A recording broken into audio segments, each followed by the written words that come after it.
emerging from a cocoon into a caterpillar, from a caterpillar to a butterfly.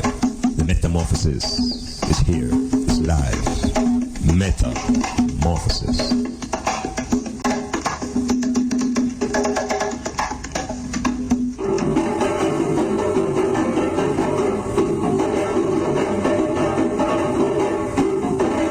Metamorphosis, word, sound and power, music, drumming, current affairs, everything to grow and lift up your mind. Metamorphosis. No more youths and youths for sale. We get wise and don't decide to change their style. Bobby wrong, keep your empty promises and your crooked smile. Metamorphosis, come with your thoughts, change your way of thinking. Metamorphosis, the change begins with you. Black men of Ethiopia, Timbuktu, Alexandria gave the light of civilization to this world.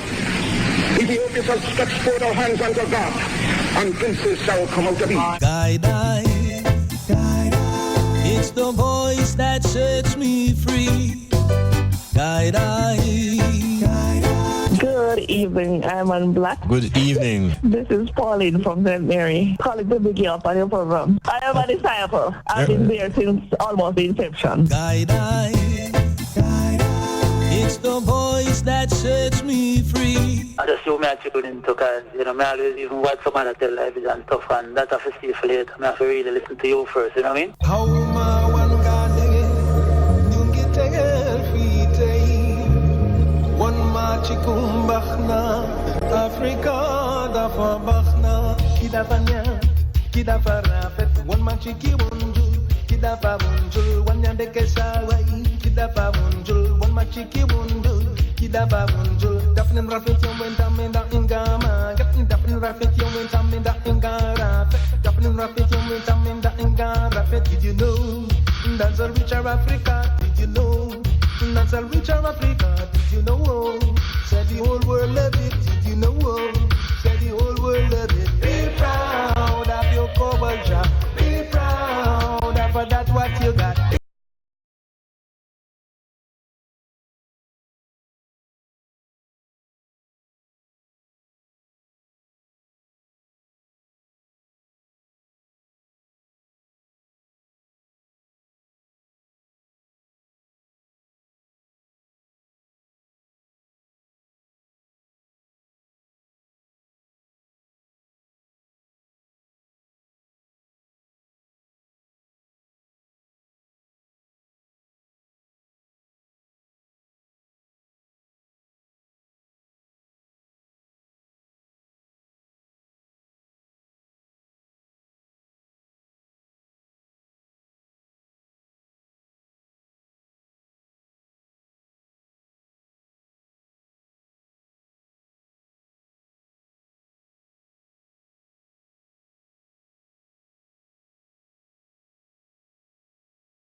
Yeah, telling us to come home.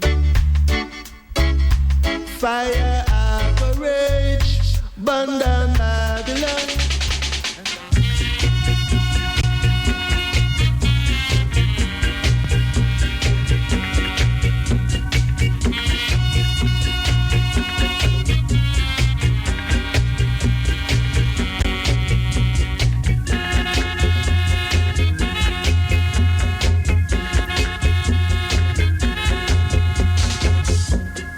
Shall not enter.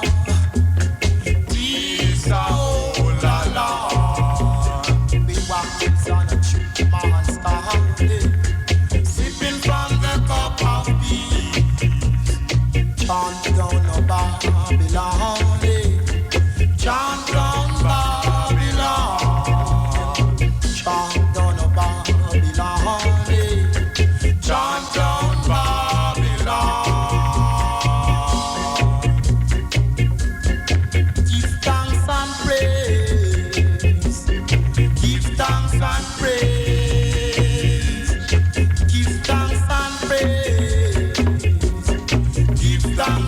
Praise to the whole man of creation.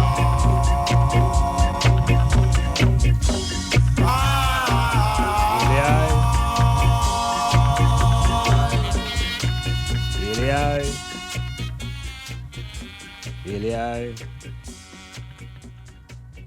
Metamorphosis, Stars FM, Dr. Iman Blak, your host. Another edition, another moment to correlate and integrate processes of thought, connecting the dots and viewing the connections from a perspective that is grounded in Africa, where the foundation of our analysis always rests upon our blackness. So another edition called Ones and Ones. This is the month of Christendom celebration. And so many of our people have been indoctrinated into Christendom. So we will now use the program to make certain set of analyses and assessments as to what is the relevance of these moments. And I must say, hail up to Facebook listeners. Give thanks for the audience on Saturday Night Live at Dr. Iman Blak. Saturday Night Live is exactly what it says. Dr. Iman Blak and Osa Osabora live from 8 o'clock to 10 on Facebook. So we hail up all those who participated. And we're going to find a way to interact in the next program. And there's one particular listener, Jomo Wasomi. And I'm asked, is there any way we could find a way to express metamorphosis in an African language? He's reminding me that metamorphosis is a Greek terminology. So anybody out there who knows to say metamorphosis in Swahili or in Twi or any African language, I am with a fully appreciative of that. So I am on a hail up that sort of inquiry, and suggestion that we can say metamorphosis in Swahili and begin to say it in the language of our African naturality. So as I speak today, I don't know, things of course happening globally, things happening locally. And at the local level, the media and the media fraternity and much of Jamaica is in a bit of mourning. The country has been in mourning consistently based upon the high murder rate. So it's not unusual for people to die in Jamaica. But then there is death and there is dying and there is death. And so the country has lost one of its foremost journalists and television presenter that is in the name of Ian Boyne. And so Boyne has served his time and he has contributed significantly to the landscape of Jamaica, exposing individuals through his various efforts in the journalistic world and the television world. And you see, even though people are dying regularly, apparently now what you do while you're living now makes a difference when you die. It's apparently that the type of life you live helps to determine whether your death is a quiet death or whether it's a death that the community recognize, or the parish or the nation or the world. So you achieve these things obviously at death, because when you're alive, people just sort of recognize you as being just like them. You're alive, them alive, and everybody's flesh and blood, and them tell you say nobody no better than nobody, and re. But you see, at the moment of death, there's a moment of assessment. This is really the period of judgment, but the judgment is conducted by those who are living. If the living remain the judge, and they begin to pass comments and remarks over the things you did while you were living. That is a judgment, It's not something up in the sky business and somebody judging you based on what you do to who, and if you don't right, you go to hell and heaven. The judgment is really the living, judging the life and the quality of the life of the person who died. And within that judgment, no, that person can die forever, or that person can live on in a progressive, conscious way based on what they were doing. So there are different sides to this whole phenomenon, because death is not something that we tend to welcome, but then those who are very ill tend to welcome death. And there are many people who maybe right now in our society at a different level, them well want dead the way the things hard. They lack the courage to take their own lives, so sometimes they must distress other people. But to us recognize what's happening, and the country has lost a major individual now who has been contributing constructively to the building of the society. When those who contribute to the destruction of the society pass away, we don't really need to have any great set of mourning and memorials, because people will celebrate the exit. When the people who are contributing leaving, the people don't really celebrate the exit, they tend to celebrate the life and the quality and so on. So we can take lessons from those things and check yourself. Why is it we only recognize and give people honor and glory when they can't hear or receive it physically anymore? Why we get also mushy and sentimental? Why we can't share that, what people call love, while the people are alive? Perhaps it would make a type of better society. But it goes on. And the other side of the coin now, the court system has come down and they entertain now. And so this ninja man who has made himself into almost like a folklore hero has now felt the wrath of the penal system. And so the judgment executed will put Ninja Man behind for life, whatever is left. And he has black a sound that him don't know why God sent him back down the Tower Street, but he will go into Tower Street and go amongst the brethren them and continue to do his work. That is what I sort of heard him say. Don't know what is meant by all of that, but it's a sad scenario that the entertainers are getting this sort of, imagery, because we know that there's another more infamous DJ who has been incarcerated too. And so everybody is heading into Tower Street. We don't know if there's going to be concerts there shortly. But ones and ones must take heed, and the youths who are using these entertainers as idols must check. Stop and check the pursuit for glory and the things that men do to be recognized and make a man hail them. And think about your own being. Think about your own family that you come from. What is it your purpose in this life? How are you connected to the race that you are part of? What is it can you do to uplift yourself and the race and the community? And make us redirect those thoughts into more positive ways. So it's one thing to want to be seen and known, but it's better to be seen and known for things that are constructive. Because ultimately, when you meet that final exit, you shall be judged. And those who are living, who are connected to you will feel the judgment. So it's not anything spiritual. It's things that are going to be practical, and we must deal with ourselves and take heed. So, metamorphosis now, because we're into a kind of season. And I want to explore what is the nature of this thing that they're calling miracles. Because even within our local scenario, people keep calling upon what them calling divine intervention when certain problems gone beyond their comprehension. So it's like always hear other youths about certain things will take a miracle. So we're in the seasons of miracles now, because one of the biggest miracles now is about the birth of the Savior. That is a miracle. And then I begin to realize that through Christian literature, we have been exposed to a lot of so-called miracles now through Bible stories. So I'm going to look at a certain level at the miracles, some of the miracles that we have been exposed to. What is a miracle in the first place? Those who have dictionaries can look up the word, meaning of the word. What is a miracle? And then look at some of the things that tell us that Moses did that were miracles. And some of the things that Jesus did that were miracles. We have to begin to confront this word now and stop hiding behind it as if we can put a finger down onto what is a miracle. And then I want to speak to a scientific issue.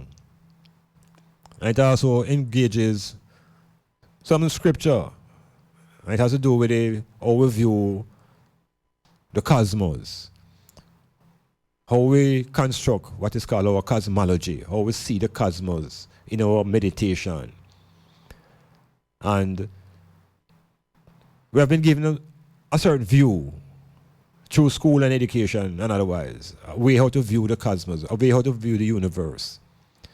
And much of that view has come through man's thinking.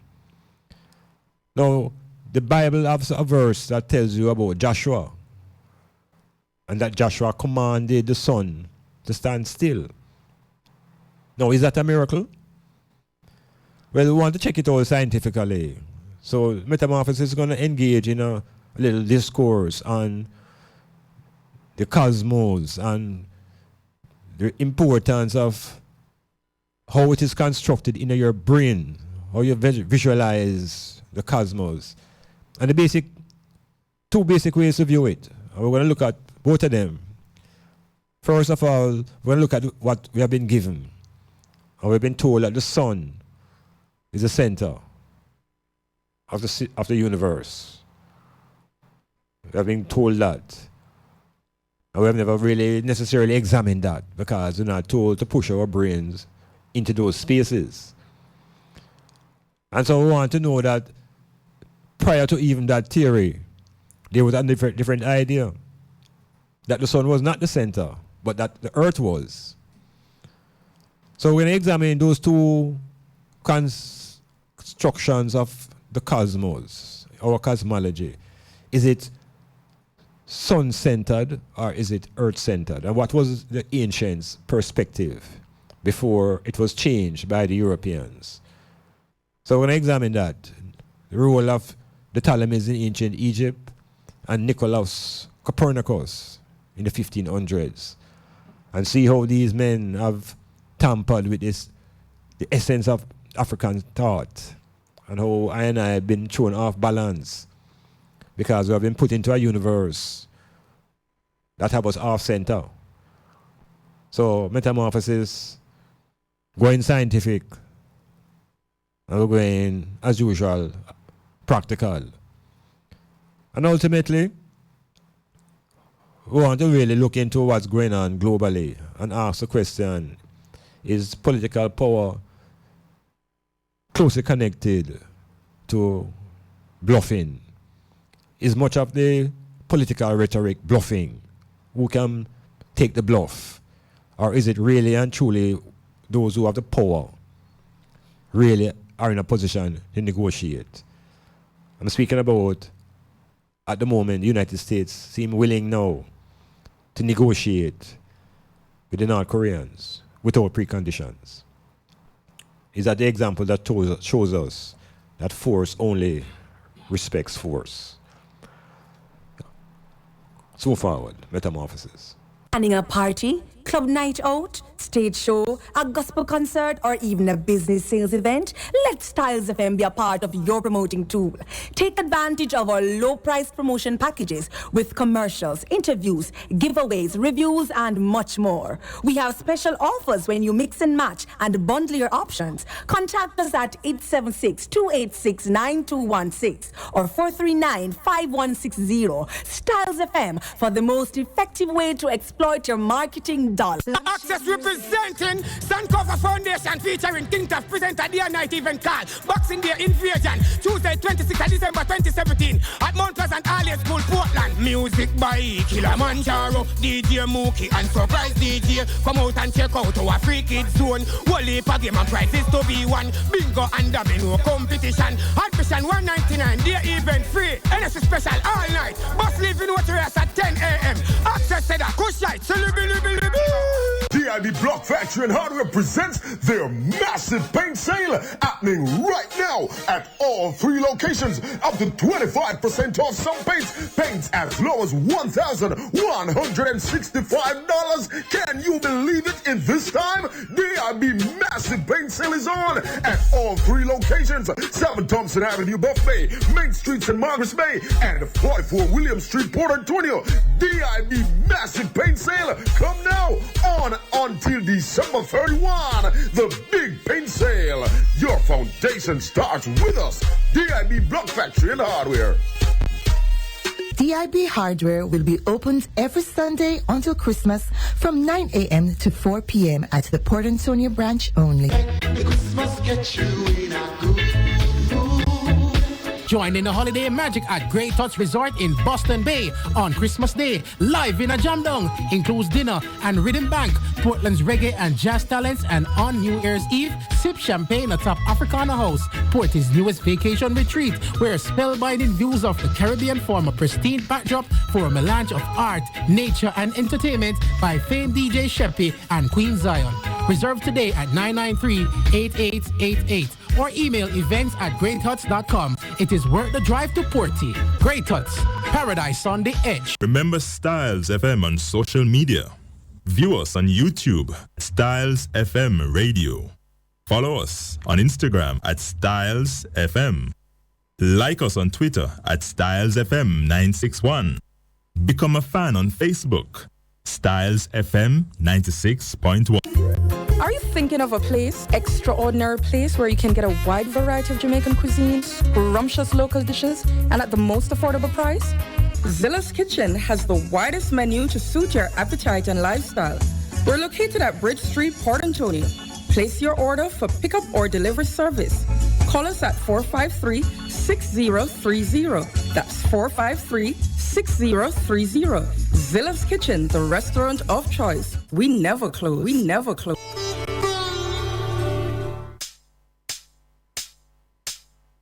Jah preserve my soul. And not tell me Sunday half I've never been tower wall. Jah preserve my soul. Prophecy of him reveal and the truth I unfold. Jah preserve my soul. So I read it in the novel and the book, them on the scroll. Jah preserve my soul. Infant get for sick, nourish, protect the whole. Some say again, what's happening? What's happening? It look like more growth them lacking in. What's happening? What's happening? More seller than by your eye sharpening. What's happening? What's happening? They are the day my pass the church, I don't hear no clapping in. What's happening? What's happening? It's an economical shocking. And that's why, then if survival is the key, then where is the supply? And that's why, less job and less food and more pressure that apply. And that's why, this financial constraint that show them now multiply. And that's why, so many questions have been asked, I still don't get no reply. Is it the sign of the time or systematically them faking? Promise the people them and have the people waiting. But me see them now have nothing in the makings. Me realize not even part scraping. Economically them system shaking. Unite the people them abundant segregating. With proper infrastructure more job will be creating. Take that one your phone.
that is within the brain. The pineal eye is a gland that secretes hormones. It's a reality. So when I speak of eye, it's not something that is in the sky and airy. It has a groundation in the physiological makeup of the black body. So it's a pineal eye. And you can examine it through any other type of research. What is the pineal eye? What is the role of the pineal gland? And universities do not teach about the pineal gland. They don't recognize it because Europeans recognize it's not wise for black people to learn about the pineal gland. Because you're going to learn about the connection between your consciousness and your body rhythms, sleep and wake, reproduction, thoughts, intuition. All of these are stimulated by the hormones released by the pineal gland. And the pineal gland works at night. It's highly functional in the hours like from 2 a.m. to 5 a.m. in the morning, when the melatonin is released and it bathes the brain in a sort of what we call a spiritual fluid. And the brain is inspired and ideas flow. And even within the world of creative art and music and painting, these are times when the workers, these creators are up. But the Roman system of slavery put black people in a condition wherein we're a slave so hard from the day that when night come, we just knock out. So in the hours when we should be up, regenerating our creative self, we knock out and drunk and tired. Because them have us slaving from we can't see in the morning to when we can't see anymore at night. So we are out of sync. And so the pineal eye now goes to sleep. It's shut down. And for many people, thousands of years now, it has been closed. That cobweb over it. It's like a thick veil has been put over the eye of the black man. The pineal eye. And that is the eye that I always speak to. It is that eye that places man at the center of his existence. That becomes the center of your reality, that eye. And so you can find ways to develop the powers of that eye. The eye has the power to be intuitive, the power to interpret, the power to investigate. All of these powers are of the eye. But in the system that we have been forced to live in, it has put up like a band-aid over the capacity to think. And once you think, you're told that now you're going into God's business. And then you're overwhelmed with fear. And so the eye shut down, the eye don't want to see no more. So we have to recognize the destruction of fear, destructive nature of fear. I realize that the eye now is infinite. And the eye is at the center of existence. And if you can't, every individual have to assert the eye to confirm that individual's existence. And the confirmation comes through the utterance, I am. And am becomes a part of a verb, which is to be. So, we're talking about existence. I am means I exist. You are. He is. The verb to be. So it's an action word. So am is a state of existence. It confirms the existence of the I. And if you try to say I am not, it don't make any sense because it's the same I that is speaking that it is not. So the I always exists. And you can't imagine the I dead. You can't imagine the I out of existence. Because the I is always, the I is eternal, the I is an infinite center. What we need to recognize now is the level of consciousness that comes when we open the eye and the awareness and the ability to see beyond the physical. So, in this moment, in this month of December, when most of the Western world of black people are channeling their energies towards our memory, a memorial of an individual now who came into this earth according to the literature. And this individual now is wrapped up into what is now called the miracle. And if you examine the whole concept of a miracle, it's in a little nutshell we can say is whatever happens that we are unable to explain within the laws of nature. So things that happen and we can't explain it within the laws of nature as far as man understanding is, the word is applied, that is a miracle. So we owe that. And ultimately now we are also encouraged to think that miracles come from a divine source. So our miracles ultimately now will come from some divine entity. But when we begin to look at the season that we're into now, and what is it the people supposed to be celebrating? The concept of a savior that has come to save those who were born in sin. And I have to stop and examine now the genesis and the origin of the I. How could the I be conceptualized and emerge into existence in what is called sin? If not sin, isn't sin some sort of construction based upon behavior? Do you not have to violate certain established ways of thinking to begin to talk about sin? And when we look at the existence of the I don't have that background when the I come into existence. The I don't come with that baggage. So what the I really come with is really memories based upon the genetic potential of the self.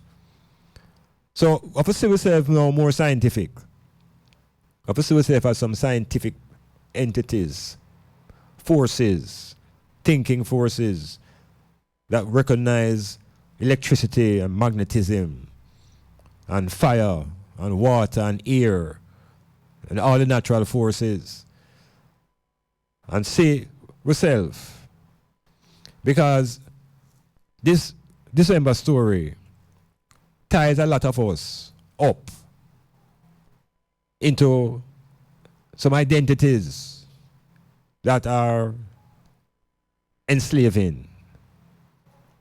I will talk about now the creation of religious identities through a particular miracle story.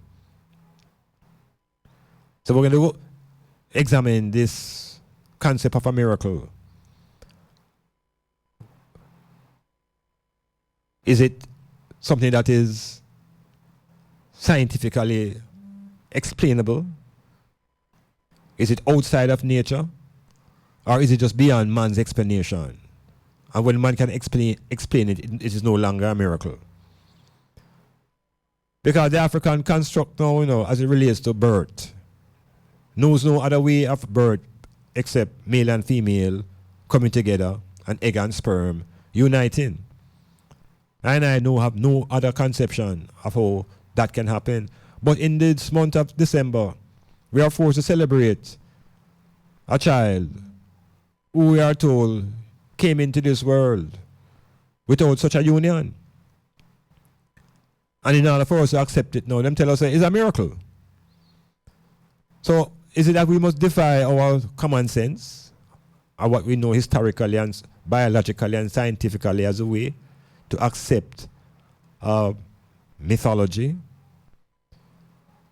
So if we examine carefully now, because we're into the December, we get past the Santa thing. We don't know, say that is a fable and a fiction.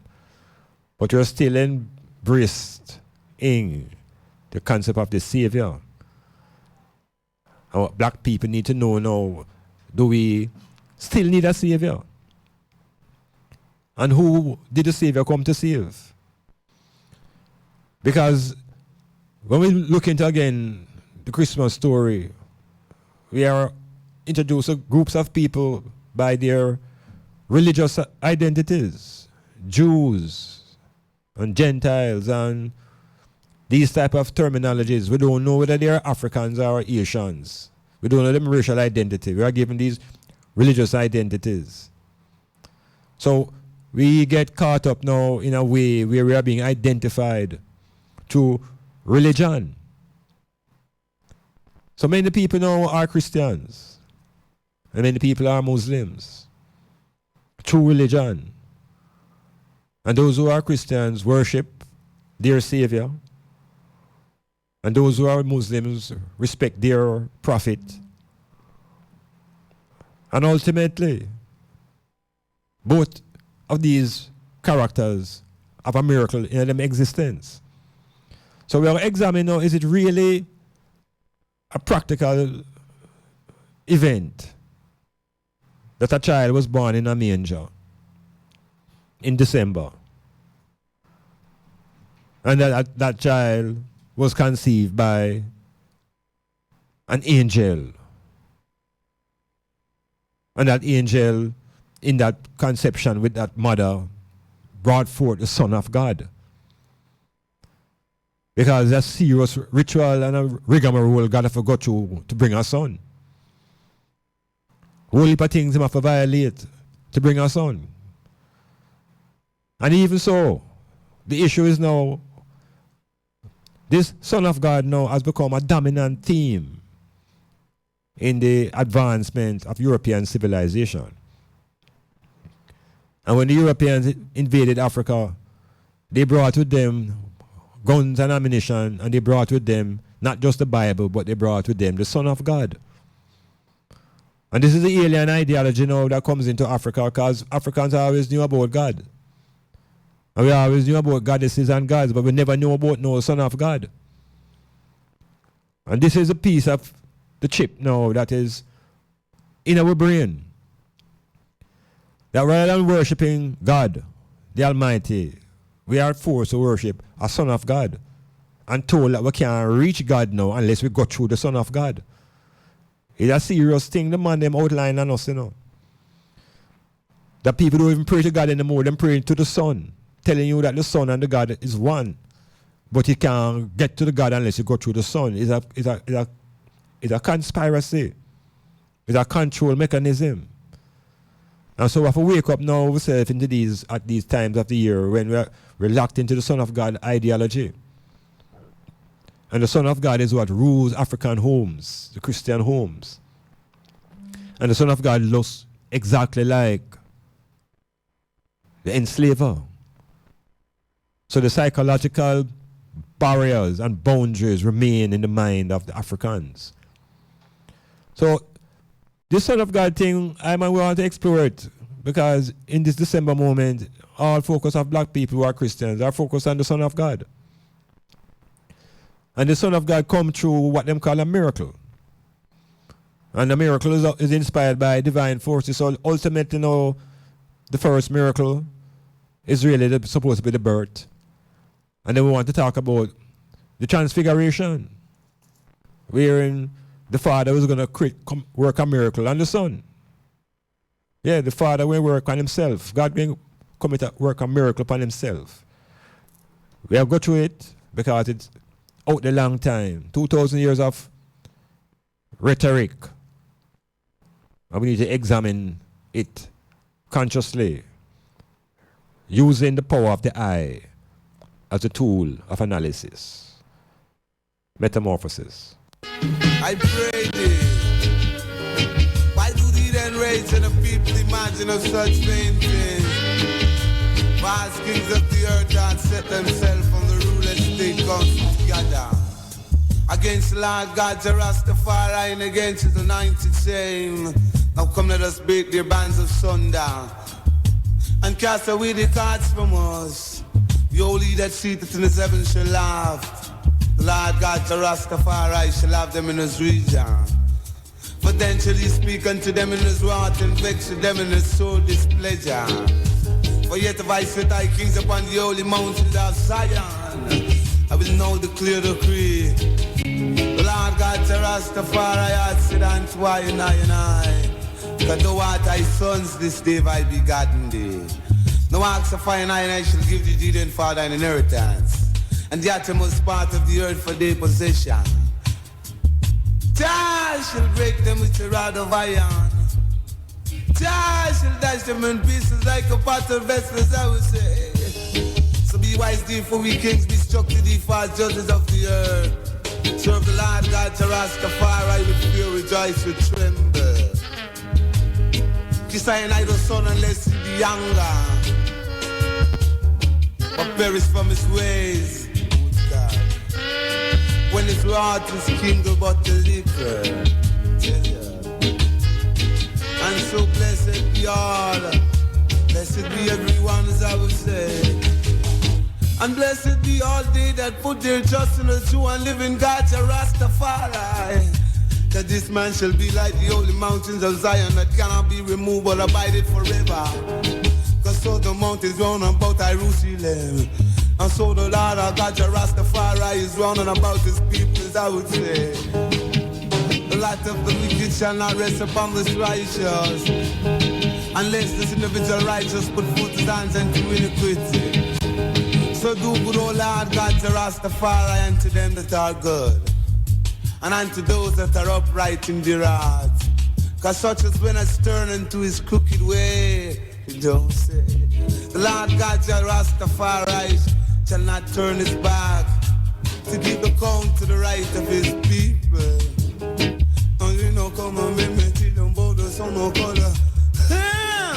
So we're coming into a period that them calling the Christmas. Christmas. And so the whole period is supposed to be celebrating the concept or the idea of Christ. Now when some people hear the term Christ, them get very uptight. Because even the word them free to say. Because of the concept of sinning. Well, the notion of Christ is not a Christian origin, because other cultures, the Indians have them Krishna. So it's really about an idea. An idea. And these ideas arise in many different cultures. And when we talk about Christ, the concept of the Christ has been very ancient. All we can even find the anciency of the origin of the concept. And the first Christ in ancient history. We'd have to go into ancient Egypt. We have to look up a man called Imhotep. I-M-H-O-T-E-P. Imhotep was considered by the ancients to be the first Christ. Not no son of God, you know. The son of God is a European invention. And it's that moves on all the way into this present dispensation. The whole idea of a son of God. And then give this son of God physical characteristics. Yeah, give him a physical makeup, let him look a certain kind of way. And talk and behave a certain kind of way and get I now to fall in line. Because we know of God. We are ascendants of the gods, you know. The African people, we descend from nothing, you know. We ascend from the gods. The Europeans tell us that they are descendants of the primates. I have no worry about that. That they descended from the primates and they came from the Neanderthal, and I don't have an issue with that. Black people, people of melanin, are ascendants. We ascend from the gods and the goddesses that established this colony called Earth. Because the revelation is that there was life on Mars, and it's black people we're talking about. That's why you find Ankh on Mars. It's true them was disconnected from astronomical knowledge, which I and I will engage into this metamorphosis. I will talk about the sun. So we have to get versatile.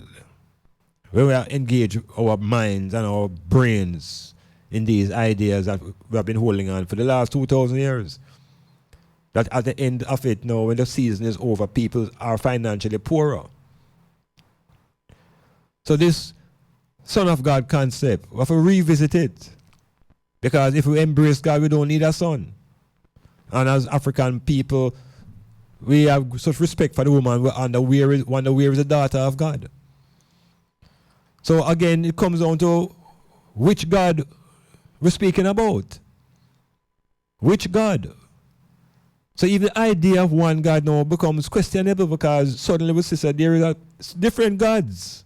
And there have always been separate gods, individual gods, in different cultures, and even within nature. There are different gods, many gods that combine forces to create creation. Fire, water, air, darkness. These are gods, forces. So when we talk about Son of God, we have to revisit that carefully now, we know. And why the Son of God is not a Chinese. Why is not a Chinese when the Chinese are so much on the earth? And it's not an Indian either. And the Indian population is in the billion. The Son of God coming from the population that of the smallest amount of people on the earth. So what that mean?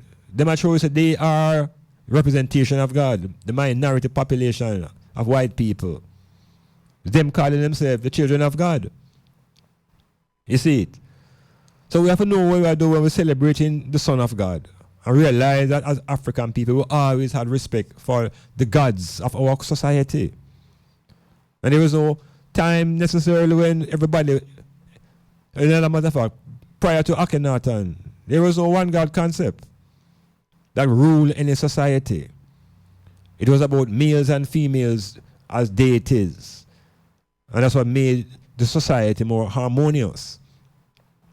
There was no construction of what is called patriarchy that was driven by a one male god. There were gods and goddesses. So there's matriarchy and there's patriarchy and there's just community.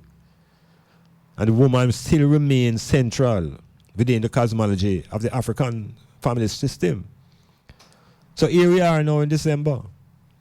And much of our focus now is on a concept called a Son of God.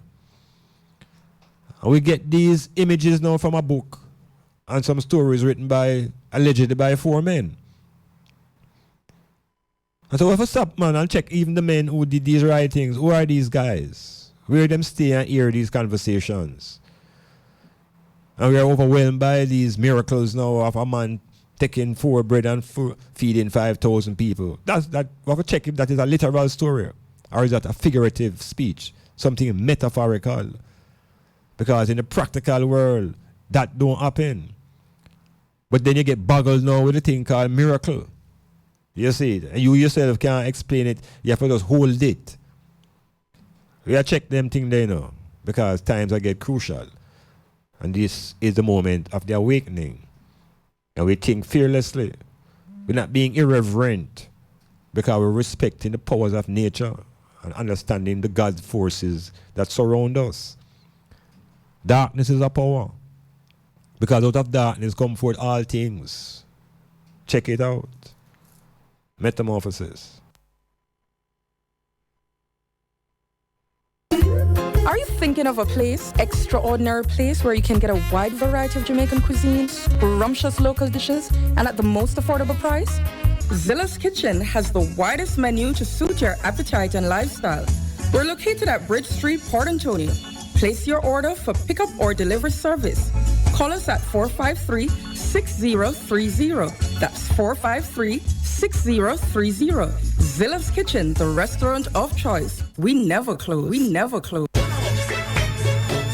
Boston Beach Complex presents Aquatic Rush, the 7-day party series from December 26th through to January 1, 2018.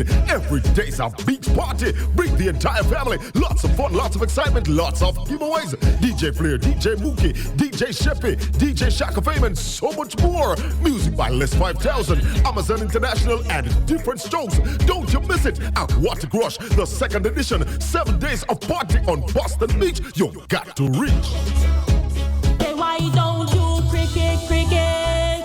Why don't you cricket? Greetings, Jamaica. This is Oracle Zar Production. Hi, this is Empress Yataway. And right now we're introducing a single by Empress Yataway called Naya Bingi. Empress Yataway is saying this 12-track album, including Who Am I, Cricket, are all revolutionary songs to take you to a spiritual place. Promoted by Oracle Zar Divine Production. And you can check out the singles now available on YouTube and all digital online stores. Check it out. Oh, whoa. It's Wow Factor Tuesdays with Chungy and Shelly. Every Tuesday from 9 a.m. to 1 p.m. It's entertainment and interaction at its best. With features like the Share to Care segment, the Uprising 10 Countdown, and the ever controversial Love Break. Yes, it's the Wow Factor. Your Tuesday mornings will never be the same again. Architects, draftsmen, and surveyors, get your drawings printed in high-quality professional standards. We can satisfy your printing needs. Whether it is for presentation to your clients or for submitting building and subdivision application, make it VJ Printing Services. Whether drawing by hand or with computer-aided softwares, we will plot your negatives and print the copies as you need. We do high-quality white paper printing that is water-resistant and never fades, unlike traditional blueprint. For more information, call VJ Printing at 893-2266.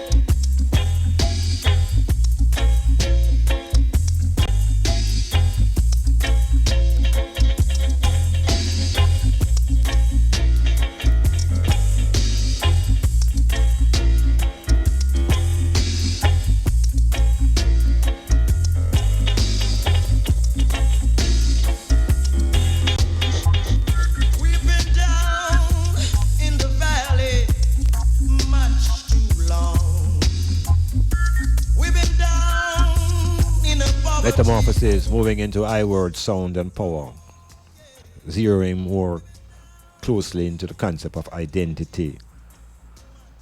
The identity issue remains central because the I, which Iman spoke of earlier as a force within, it has to rest upon something that is grounded in the psychological and the sociological combined, psychosocial world.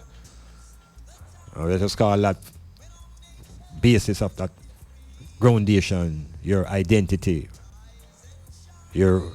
what roots you into reality, what gives you foundation, what your rootedness, as my brethren Osa would say, rootedness. And as we search for that rootedness to give us a foundation to think and give us a perspective, we always have to be querying and sorting out issues of our identity. And identity is grounded in race, it's grounded in gender, and to a certain extent it is grounded in at the level of the spirit. Your cultural heritage, your name, that type of way. So when we're talking about African people now in this December month, how are they influenced by the season and the focus on the Son of God? Within that focus, you are also led to understand that the Son of God was a Jew. Now, this is not a racial identity. So they don't tell you the racial identity of the Son of God, because that will expose the identity racially of God itself, or himself, or herself. So you fiddle around with the religious identity. And so the Son of God now is given the religious identity of being a Jew. And remember some of the stories about it, that he was being called King of the Jews. And that the Roman Empire took they took that very nicely. That there was a king amongst the Roman Empire when the Roman Empire only had one king. So it causes a political problem within the story. But then you check deeper now as to this whole religious identity of Jew. There are many black people now who also embrace that religious identity called Jew. And then we go further to say that the idea of the Jews now were originally founded in Africa, because there's an argument that the Jews of Ethiopia are the most ancient of the Jews, the Falasha Jews. So when black people now get wind of that knowledge that the ancestry of the Jews has a foundation in Africa, it validates the whole argument that the Jews, original Jews, were black people. But you couldn't say that about the people in today's world that they're calling Jews. The people who Trump decide to recognize is Jerusalem as their capital. These are not black people. These are people who are highly racist and have their own agenda, and is really like a proxy state of the United States. So the issue of the Jew now becomes essential, because in today's world, Jews claim that they are the rightful owners of where they are, and that, you know, they should always be compensated for the Holocaust committed against them by Hitler and the Germans, and that they must be protected to the extent that they have nuclear weapons. And now they are planning to no longer consider a two-state solution, but then planning to just totally push all the Palestinians into the sea. So there's a problem with the Jews right there. So, but black people become conflicted now, because none of us are also embracing that concept of being Jews. And you go further into the Bible history now, biblical story now, you hear about the Jews and the Gentiles, and you get the feeling say it's only those two type of religious identities existing in the world, Jews and Gentiles, and one of them was God's people. So there are religious identities in the world now, like the religion of the people of Africa, the religious practices of the Zulu, the religious practice of the Mandingo, the religious practices of the Ashanti. All of these nations, we ignore them, and we have been disconnected from those nations and their religious identities. And we all seem to be forced now into this little corner that you're either Jew or you're Gentile. And it relates again the Christian Bible story. So when you see African people now trying to fit themselves into the story, they bring it all kind of headache, because we can't fit in. So there are those who call themselves Jews today and claim that they are coming out of a tribe of Israel. And here it gets even more complicated than black man now, because enough black man calling themselves children of Israel and making association between themselves now and the population that was enslaved in ancient Egypt. So the Israel thing becomes problematic. And so black people today, because of our confused identity, in this month of December, we are rally around a son of God who is a Jew and who is supposed to be a descendant of the tribes of Israel and is in the line of David. And enough black people, enough Rasta people connect themselves to that lineage of thought. And there's movements that develop that become the tribes of Israel. And it forces Iman to just ask yourself the question, if there are 12 tribes of Israel, how many black people could fit into those 12 tribes? When the scripture tell you about 144,000 people. So what about the Zulus? How do the Zulus figure out into this? How about the rest of the African nations? What the European call tribes? So what we're doing now is literally dissociate ourselves from our cultural roots. And we're all struggling now to be a part of this Israel thing. Because the result of Israel now and the whole lineage of these kings come forward now, the Son of God. So you see, we have to revisit these epic stories and rethink them out. Because for 2,000 years we have been given a particular version. And when we look at our social, economic and political conditions, things are deteriorating. So it means we have to Lego certain things to make changes.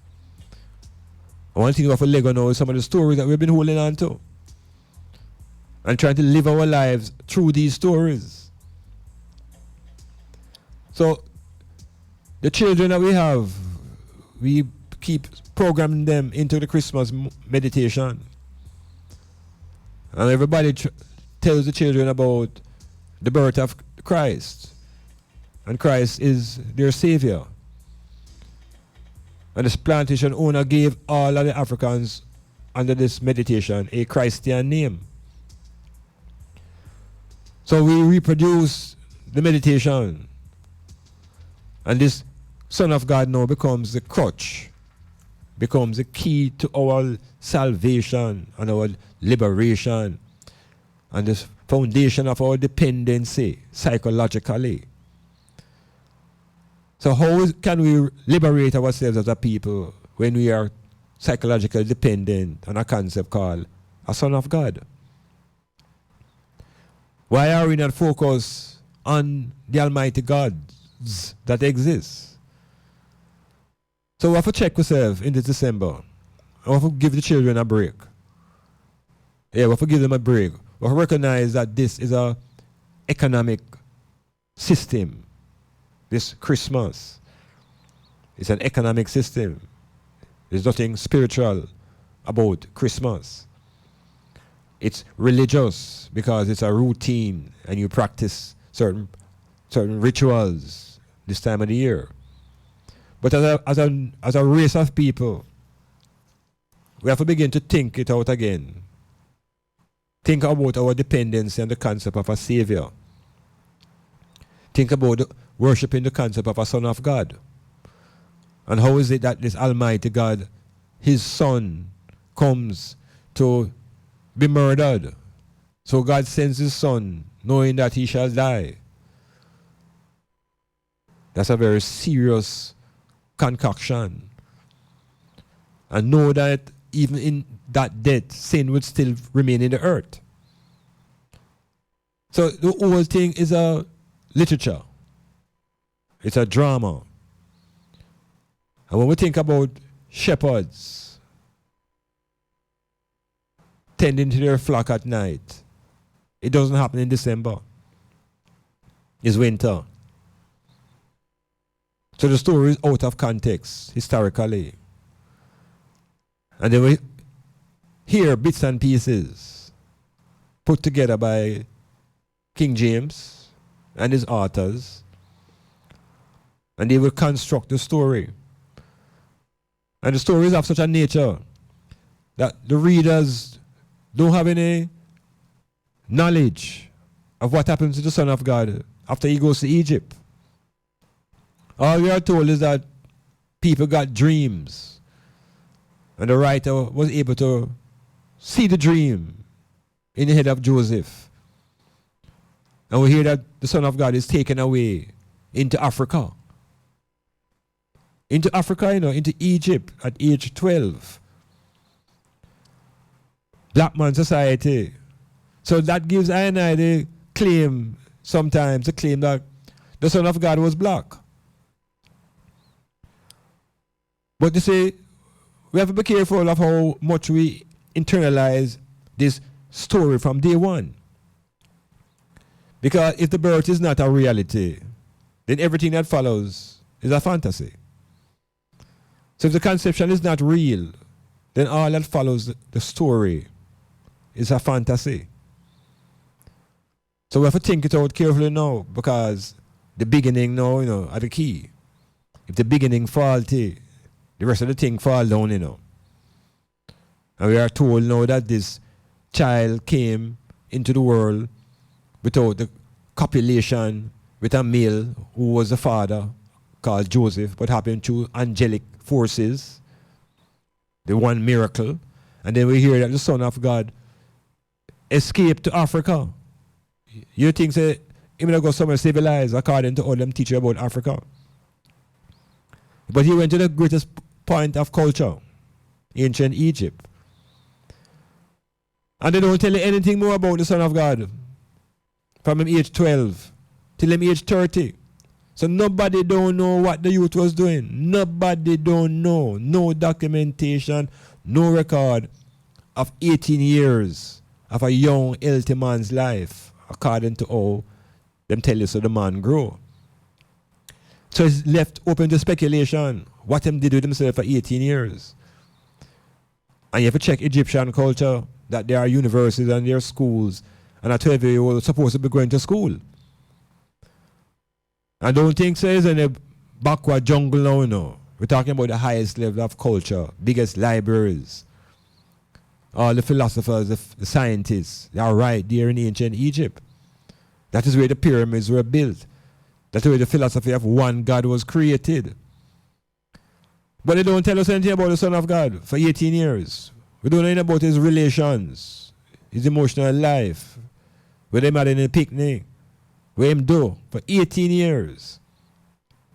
And then suddenly he returns to the stage at age 30. Suddenly, just reappear. And then now we hear about miracles. So when we're reading now, we have to stop. We have to check reality. Reality. This Son of God that we are preoccupied with could be one of the greatest distractions. Because black people never knew of any Son of God except the S-U-N. The black people always knew of God and knew that God, as the creator God, created the Son, which would make the created Son the Son of God. That is the only Son of God that the ancient cultures knew. The Aztecs knew the Son of God. It was the S-U-N of God. The Chinaman knew the Son of God. He was able to use the Son of God and make a clock on the ground by having the shadows movements, working with the shadows cast by the sun. So all those cultures knew about the Son of God. None of them had the Son of God as anybody physical. It's the Europeans come with this construction. They come with a man who looked just like them. Blue ear, blue eyes, blonde hair, straight nose, thin lips. The Son of God. And we today as a people locked into that imagery. It's time to free yourself from that imagery. And you need to respect the forces of creation, the God forces of creation. Water, fire, air, darkness, magnetism, electricity, forces of nature. Metamorphosis.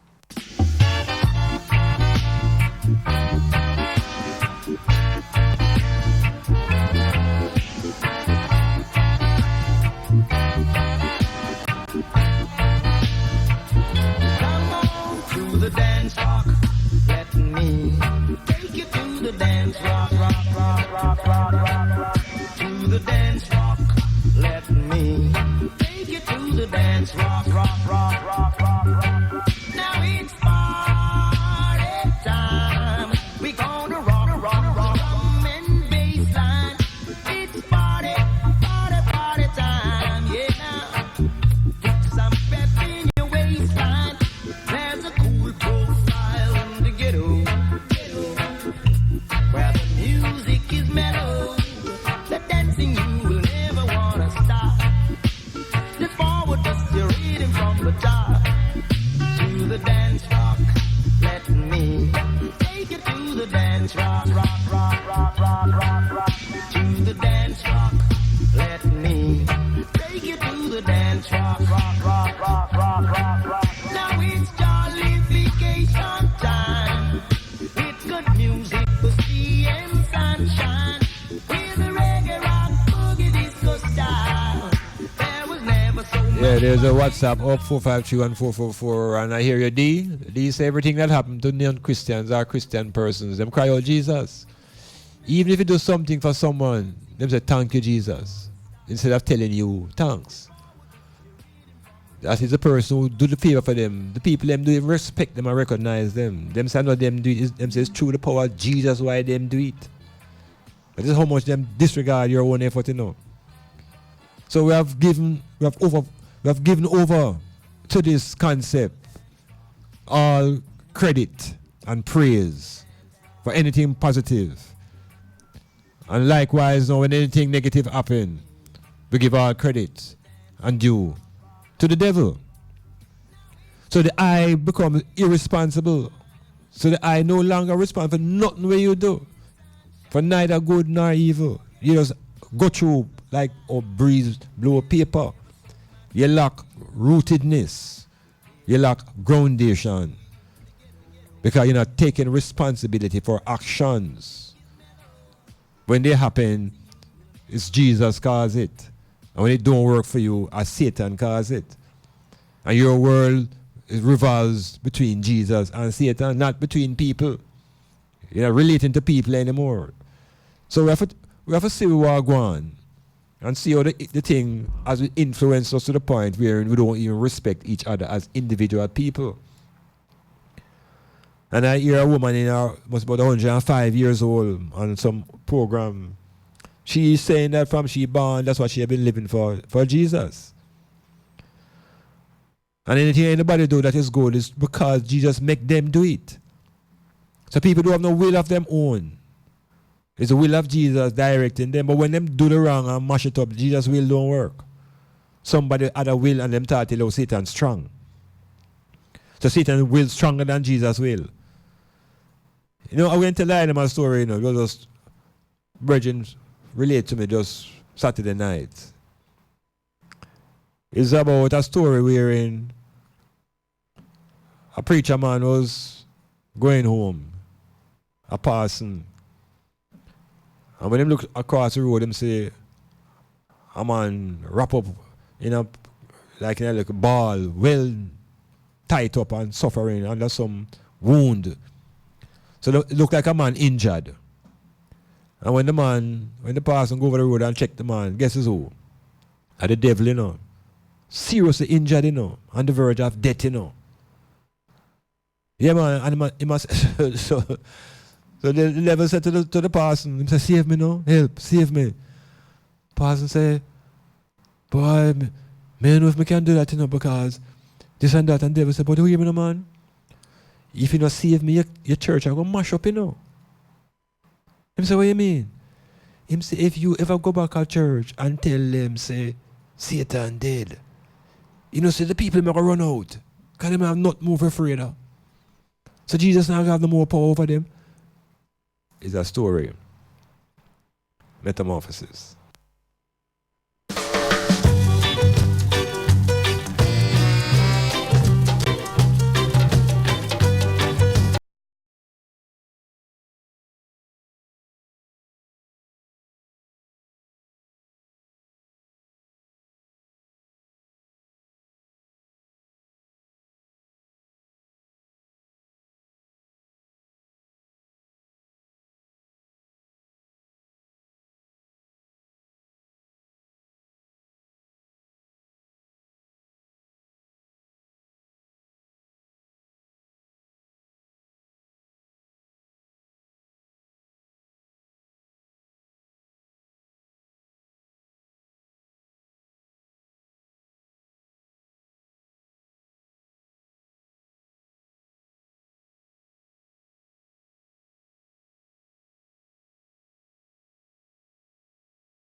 One of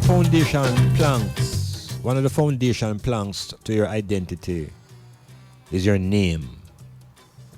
Yeah, your name. Because that's the vibration to which you're going to respond.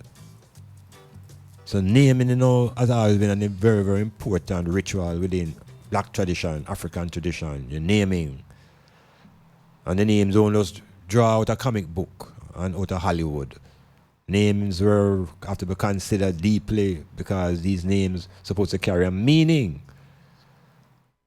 And the meaning is what you symbolize in the psychic world. So Black people know before the capture, we had our names. And our names are so important, the name tied us now into the construct of our family. So we are talking about the family name. And the family name now travels through time.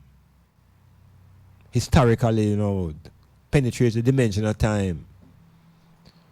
Deep into time. To the point where we're not talking about culture anymore of a people. We're talking about the heritage. So your name connects you to your heritage. In the reality of the powerful sounding of a name, your heritage. And the heritage now deals with your genetic potential and that type of aspect of your being. So when we talk about name now, we have to see what has happened to us and how the influence of the Son of God ideology mess up with name. Because when they bring the Son of God philosophy now, they put us through some rituals now that we should abandon our conscious foundational names and take on these alien names. And them create rituals, and the most significant of the rituals is what they call baptism.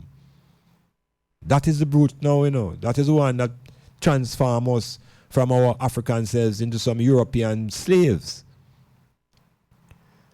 So the name now them tamper with. So the Zulu, when we came here as Zulus and Coromantee of those various nations with our Coromantee name, our Zulu name, and the name of the Mandingo and the Akan and the various peoples that we were ripped from and brought here. The European decided one of the ways to change up the psyche of a captured person is to transform them name. Make them hear themselves to a different sound, a different vibration. And so the slave masters, the slave owners, and they were no master over nothing but brutality. The owners use the Son of God philosophy and would rename the Africans. So the first name would be a Christ name. The first name would be a Christian name. You see it? So that's a piece of the beginning of the branding that you're branded under the Son of God philosophy, that you shall bow down to this idea and be subservient to the Son of God. So you take on a Son of God name. And then to compound the issue now, the second name now is the name of the sir, the name of the owner. So you have a first name and a last name. And the first name is the name that ties you up behind the Son of God. And the second one ties you to the ownership of the owner. So you say why slavery has not ended. And part of the process of breaking the bonds of psychological slavery is getting rid of those names. That's why the ancients and even leaders of revolutionary black thought would shake off those Christian and surnames. So when Malcolm X rose up to prominence, people think that X mean 10. And them try to turn it into a comedy. The X was really symbolic of the unknown African name. You see it? So ultimately him transformed his name to El Hajj Shabazz because the Muslim had the influence and the Muslim culture, somehow black people felt more comfortable in that than the Christian framework. Because the Christian framework at a certain level don't have no regard for race. And the Christian framework of a Son of God who look like the owner of the slaves. So we have to check with identity. We have to check how is it we so get locked into these Christendom thinking. And how can we recover our African identity? We may not remember whether we're Zulu or whether we're Coromantee. But we have to surely recognize that we are not of the Son of God. And we are not of the slave owners. That's the first process, seeing what you are not. And then arriving to what and who you really are. So the religious identity now has been dominant. And in that identity now, we don't speak about race. Because they tell you that the Son of God has no race. You believe that? You accept that? Or do you know that? So what was the race of his mother? Anybody know anything about Mary? Anybody know about her generation? What was her culture? What was her race? What was her mother like? Where she come from historically? Because we have to be dealing with science and genetics. She had to provide one set of chromosomes. Where did the next set come from? Where did the next set of chromosomes come from to bring forward this son? Another miracle. We have to wake up out of them kind of dream there.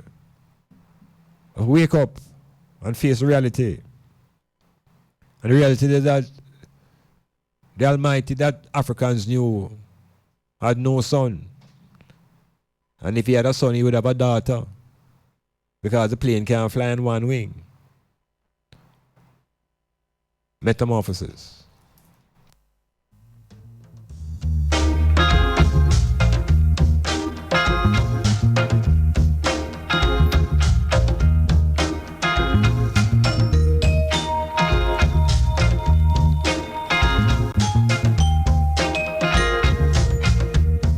Don't be confused by spelling surname S-U-R-N-A-M-E. Don't be tricked. It's S-I-R-N-A-M-E. Surname. The name of the plantation owner. That's what we've been walking around with for the last couple of 100 years. Identify ourselves through the name of the sir. And if that is not enough, if I give you the name that will get us to follow behind the Son of God. The Christians also have a way to tell you that baptism is an important step, because it's in baptism now you give up your original self, which they claim was born in sin and shaped by iniquity. So the story is very confounding. So once you hold on to that ideology, you let go your Africanness, you let go your blackness, and you begin to search around into a pool of white. So the name is essential, naming. And that's why a lot of people will change their names to names that are more positive and have greater meaning. And a lot of black people now, when they want to find a name, go into the same Bible and give their children all of these Christian names, Bible names, thinking that the children will be more blessed and they'll be more holy because they have a Bible name. It's a slave culture for black people, that. What we need is more African cultured names. Yeah. It's a serious difference. The whole process of naming, what you call your child, where you draw the name from. And so when a man call you dog, and you begin to associate and respond over and over, after a while you begin to have dog vibrations in your own manifestation. You start bark at people. Yeah, and you start behave like a dog. Don't mean you don't have highly trained dogs, but you're not a trained dog when you just become a dog in the street. So the girl, the more respond to girl, it sound a way, but recognize culture and your divinity and your dignity. And so woman is crucial. Because, slang is one thing, but we have to change up our ways of thinking consciously through metamorphosis.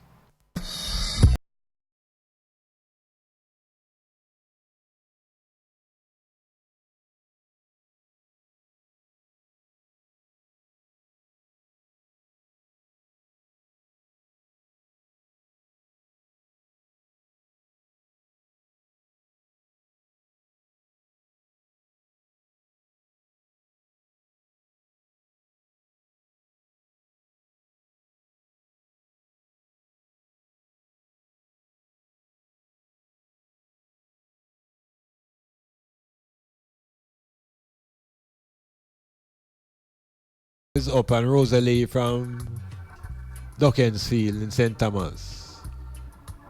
Where is it? Where is it? Say it again.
And then, of course, now we are told that the Son of God, the Savior of the world, and through that Son of God, now there is no other way to get eternal life and all them kind of things. I wonder who really wants to live forever, unless you are in perfect health. Even that is just a construction of living forever, because you are composed and by cells. Each of us is composed by cells, and so what is composed will decompose over time. And so we have to focus on the time that we get to function in this reality more than fear the time when there's no consciousness of what's going down. So we are told now that the Son of God was born December 25th, and we must celebrate that day. But then if you check the story again, the year say he was born around the time that they were collecting taxes. When tax collection was going on.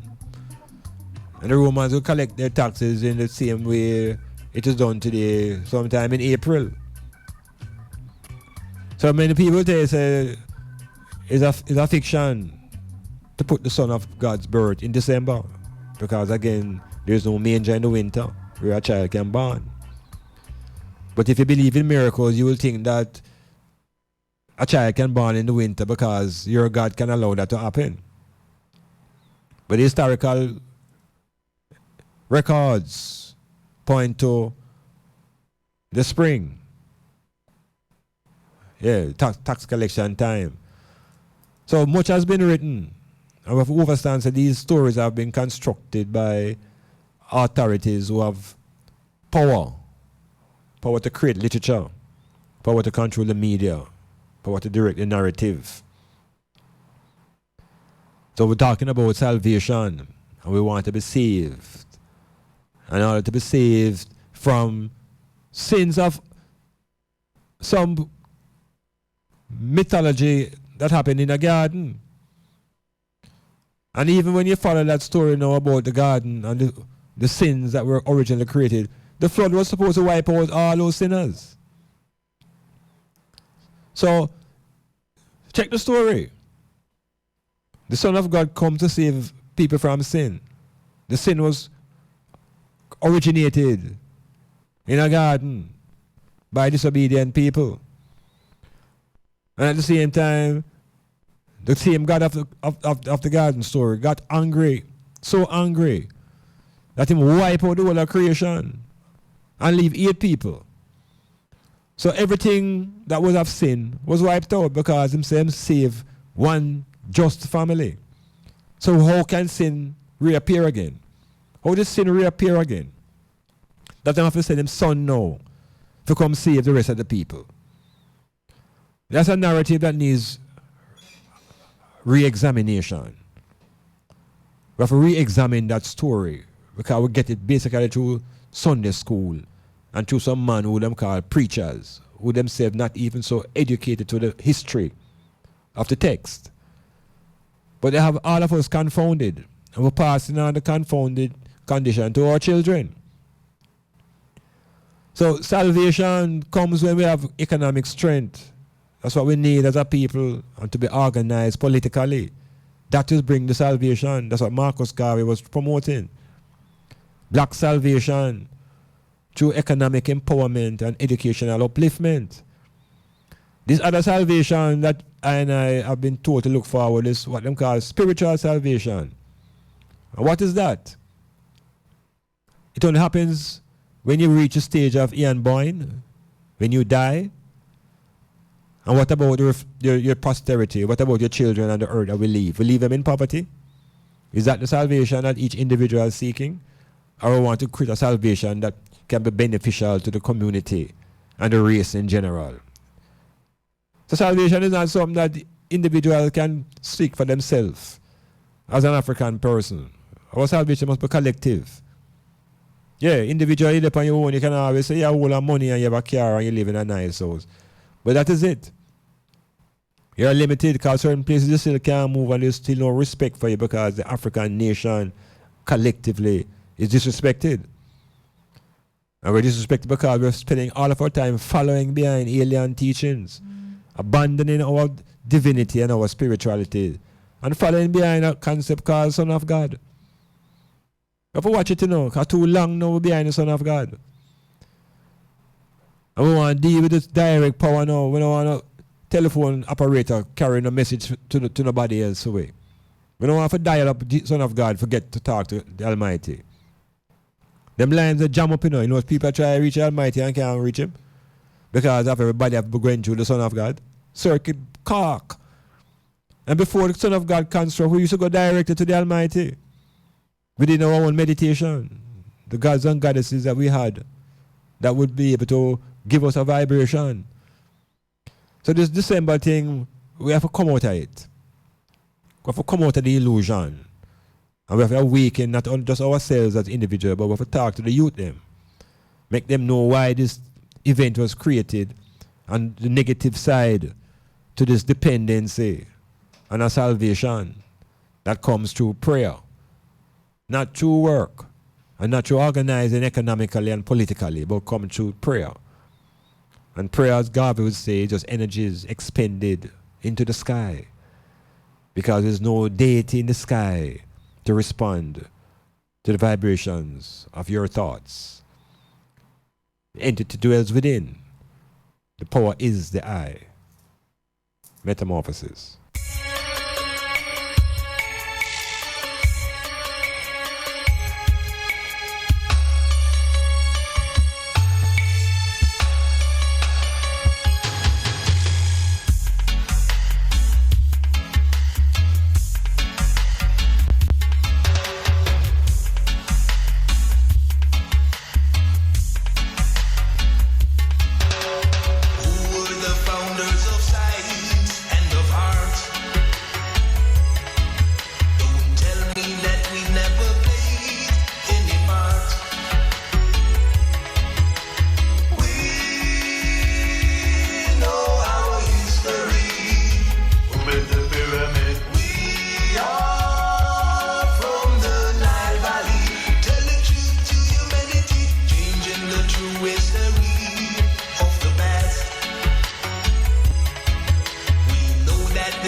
Metamorphosis, moving into Alkibu land. Our story, Kemet, This is where I have our reservoir of powerful vibrations, and they resonate in our skin. It's where we store all our memories of ancestral forces in the black skin, in the epidermis skin, in the melanin layer, in those cells that store the memories of our, with no beginning, history into infinity. I just get enough feed forward on the messenger from my brethren Clive, and him just seem to put the word metamorphosis and then put UMBO, KUGEUKA, UMBO, KUGEUKA. That could be metamorphosis, but I don't sure which language that's in, brethren. UMBO, it sound like a bad word. UMBO, KUGEUKA. KUGEUKA. All right. I get better at it. I must write it down. I wish I memorize it. Yes, so we start speak of metamorphosis in some African tongues that the black people can feel a different vibration. UMBO, KUGEUKA. All right. Well, as we speak about ancient Egypt, I was making reference to the builders of the pyramids. And of course, the Europeans have forever trying to prove that the pyramids were built by men from outer space. Yes, they're always insisting that the pyramids were built by space travelers, people from different civilizations with a higher level of technology and culture. Very interesting if it's true, because undoubtedly those will be black people. Any previous civilization of that high quality must have pigment in them skin as part of the natural protection traveling through the cosmos. With the variation of radiation and electromagnetic forces, you got to have the pigment in the skin. So we want to look now not just at the scientific aspect of the pyramid culture. What I want to deal with astronomy of the ancient Egyptians and how the Europeans enter ancient Africa, capture our astronomical data, rewrite it, twist it and turn it, and give it forward to I. And when them give it to I, it just create a deeper level of ignorance amongst I and I as a people.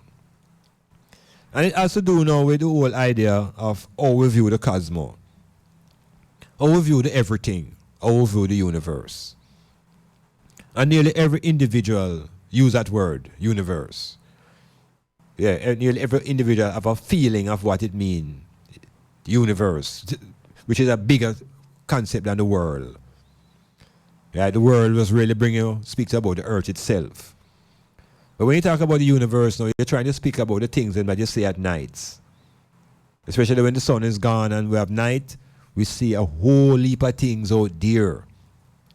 Whole heap of lights and things darting through and flashing and all kind of things. We're allowed to see it at night because the sun and its light is no longer in full view.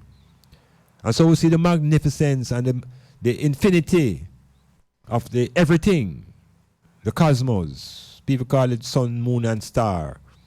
Some people say it's the galaxies. Some people call it all sorts of terms. But I were experts.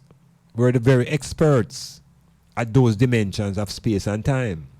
Now we have been locked away and almost in fear of expanding our thinking into those dimensions. But here it is. Again, because the ancient Egyptians, the black people who led that revolution from that side of Africa, because we can't ignore the scientific powers of the Dogons on the other side of Africa, which is the western side. But we're talking about the Egyptians now. And interestingly now, there is a dynasty of ancient Egypt that I want to introduce listeners to, that you can actually check it out yourself. It's the dynasty of the Ptolemies. Ptolemy is spelled P-T-O-L-E-M-Y. Ptolemy. Now, when you hear that word Ptolemy, as a youth, I couldn't pronounce it at first as a youth, because of the PT. Couldn't say the P and the T together until you realize that the P is silent. So it's Ptolemy. Now, much of literature speak about one man named Ptolemy, because he was a Greek. And the Greeks, them trying to claim and, capture all of the glory of the knowledge that came out of ancient cultures. But there was also a dynasty of Ptolemies. A dynasty, the last dynasty that ruled ancient Egypt before the Romans invade. And they had some serious ideas about the cosmos and astronomy. And one of the most powerful ideas that I think that they had at the time was the idea about what is at the center of the cosmos. Does the universe have a center? So black man, I think about this thing long time. We're thinking about the cosmos and everything, the magnificence of space and time. And the question was, does the universe have a center? We asked this question long before any European even come out of a cave. We investigate these things. And prior to Ptolemy, before the Ptolemaic dynasty and coming up to Ptolemy, the idea at the time was that the universe had a center. And interestingly now, the ancient them recognized the center to be the earth. Now, we have a very intuitive now, we begin to take on that possibility and what it implied if a society holds to the ideology that the earth is the center of the universe. The center of the universe. One item, check it out seriously now, Now, on that basis, it meant that the individuals, the black people who lived on this earth, saw them consciousness also as at the center of the universe. A different thing that now, Just visualize for a while what it is to hold into your meditation the idea that your consciousness is at the center of the entire cosmos. So it gives the individual a different sense of purpose, a different sense of being, a different sense of value, to know that you're actually at the center of existence. It gives you a different responsibility to the very environment in which you are in. Yeah, you have to think differently now about the environment because you are at the center of the universe. So that was a general way of thinking. And that's a general way of what I and I would say ourselves. But then something happened now in the 1500s. In the 1500s now, when the Europeans them now started them invasion from the 14 and 1200s into Africa and start penetrate and get into our literature and run our library them and start manipulate and reorder the world thinking. There was a scientist coming out of Poland called Copernicus. Nicholas Copernicus. And Copernicus would have developed a theory that would totally contradict what was the general way of thinking about the cosmos. In other words now, I said to the item, I, black man, always saw Iman Blak self on the earth as the center of the universe. And here comes Copernicus now with a theory.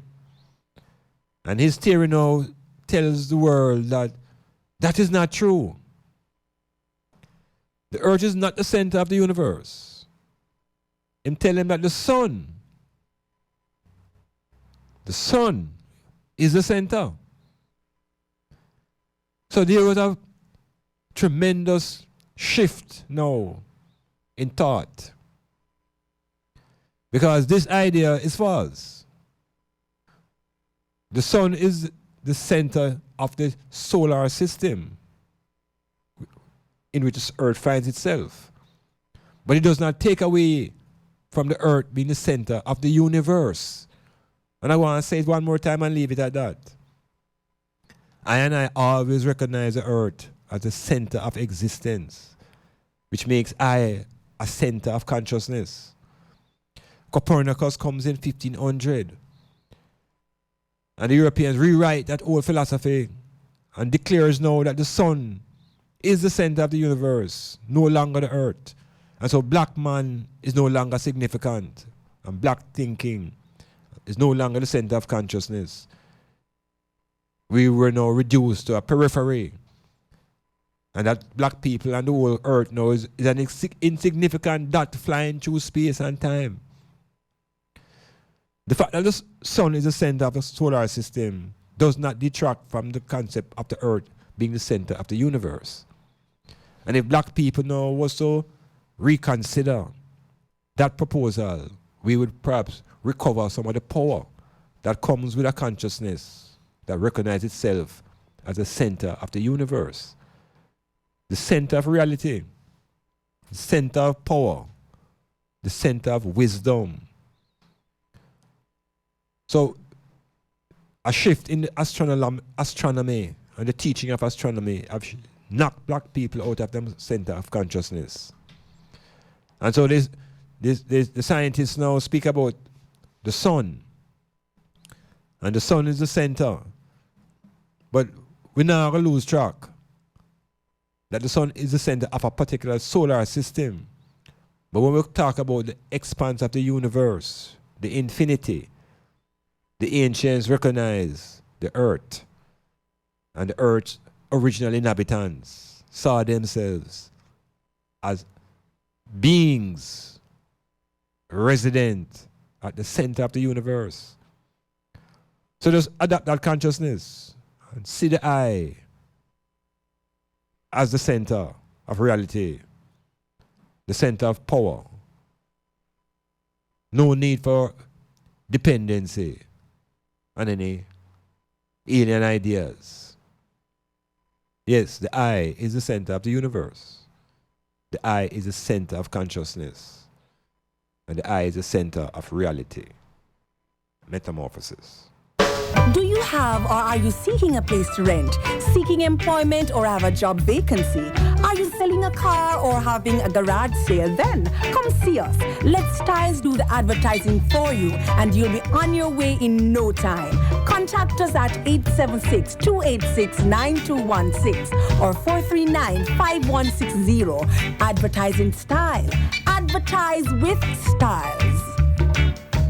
Count all money, I mean no job for no new money yet. Bingo fans, check out the O-Line as the Oasis Sports Bar present Christmas Bingo. Friday, December 22nd. Prizes include bath set, electric oven, blow-up bed, vacuum toaster, just to name a few. Not to mention the main prize of $150 US. Eyes down at 8 p.m. sharp. Ticket only $1,000. Place to be at the Oasis Sports Bar, Main Street, Obey. The Plug Bar and Restaurant, Main Street, Long Bay, Portland. Proud sponsor of Euphoria. Tuesdays 5 p.m. to 9 p.m. with the musical and genius Digital T. DIB Block Factory and Hardware presents their massive paint sale happening right now at all 3 locations. Up to 25% off some paints. Paints as low as $1,165. Can you believe it? In this time, DIB massive paint sale is on at all 3 locations. 7 Thompson Avenue, Buff Bay, Main Street, St. Margaret's Bay, and 44 William Street, Port Antonio. DIB massive paint sale. Come now on until December 31. The big paint sale. Your foundation starts with us. DIB Block Factory and Hardware. DIB Hardware will be opened every Sunday until Christmas from 9 a.m. to 4 p.m. at the Port Antonio branch only. For the best quality in sound reinforcement and backlining, Native Audio. We have professional engineers with over 20 years of experience. So call us and we'll take care of your parties, wedding receptions, barbecues, conferences, and small stage shows. Crystal clear sound, Native Audio. Our prices are the best. Call us at 871-5212. That's 871-5212. Native Audio. We make your events audible.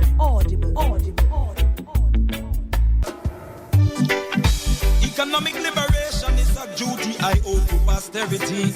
Great Zimbabwe stands, ancient rock solid firm. Come now, Draco go down.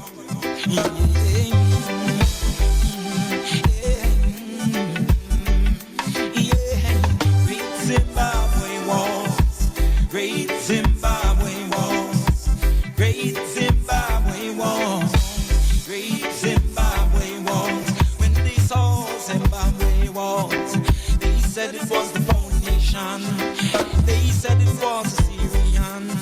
They said it was the Chinese. When they saw Zimbabwe wall, they said it came from the Iberian. We know it is 100% African. Naga naga na Zimbabwe walls, great Zimbabwe walls, great Zimbabwe walls, great Zimbabwe walls. So who your Vasco de Gama be? So who Prince Henry the Navigator be? So who was yours? So Walter Raleigh. So who was Amerigo Vespucci? Some kind of Johnny from Laney. Talking about them make some kind of discovery. Iman is the living anthropology. Iman is the living archaeology. Yaga yaga yo, Zimbabwe wall, great Zimbabwe wall, Zimbabwe wall, great Zimbabwe walls, great Zimbabwe walls, great Zimbabwe walls. When they built up the Aswan Dam, it was the Western archaeologists' plan to flood with historical Sudanese land. Afraid of the glory of the Nubian, afraid you will see your connection. The great wars of Zimbabwe, the great pyramids of the Sudan, the great pyramids of Egypt. Are those miracles? Or is man brain, black man brain, work out the physics and the mechanics and the mathematics and all the various disciplines of science to construct these monuments that Europeans can't recognize as done by black people? So I'm telling us it's our ancestors, and our ancestors coming from different galaxies. Our ancestors come from different galaxies, different civilizations. But because of the Bible story, we lock up in the garden thinking, say, all that will come out of a garden called Eden.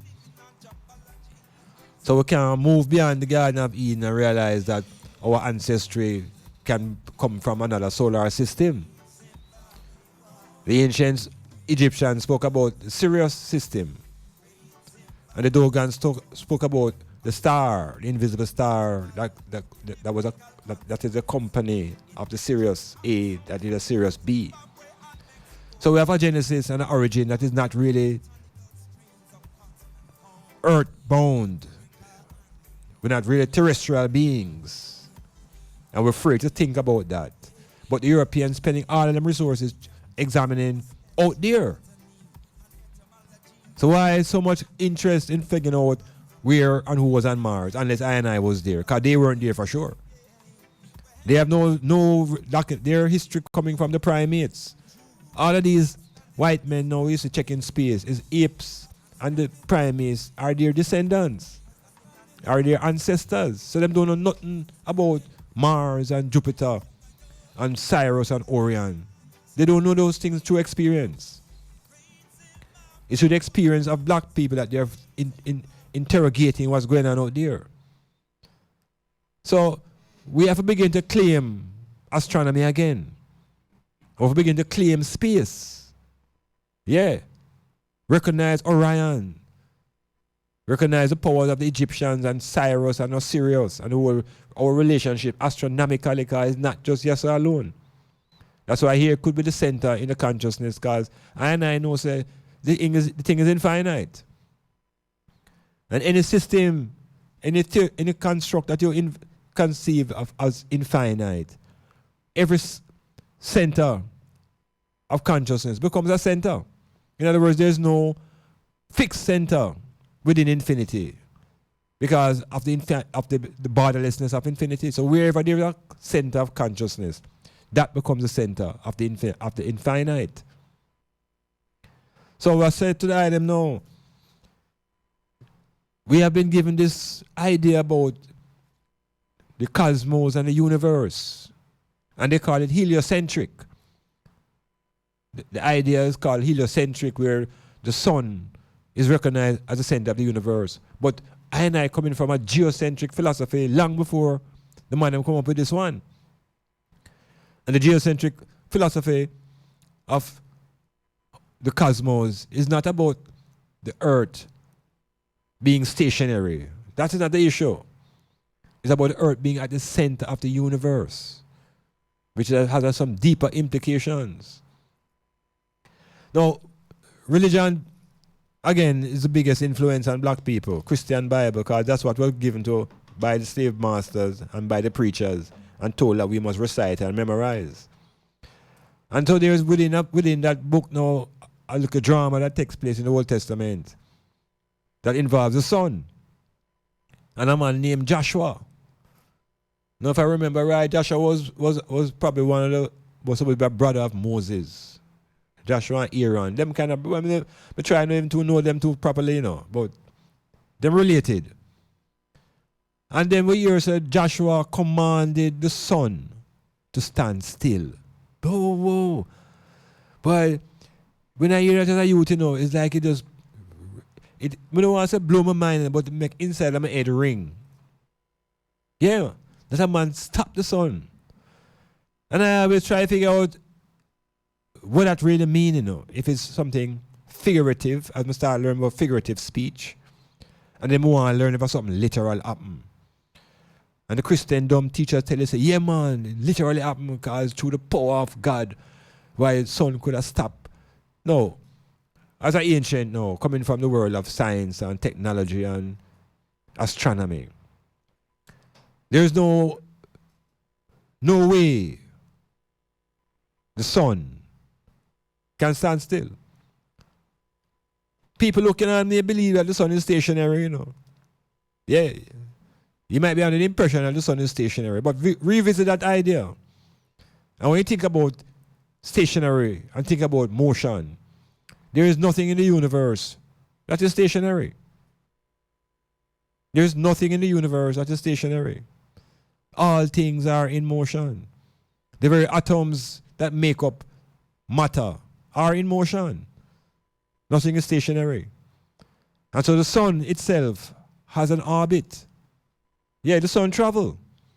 So as much as the planets go around the sun is also traveling. The sun is traveling around and through the Milky Way galaxy. The sun has its journey to travel through the Milky Way. The earth has its journey traveling around the sun. So there's no stationary sun. Everything is motion. So the Bible tells you about Joshua commanding the sun to stand still, and people internalizing that literally is because we're lacking our scientific base. And we're gone into the fear of religion and hocus pocus and boogeyman talk.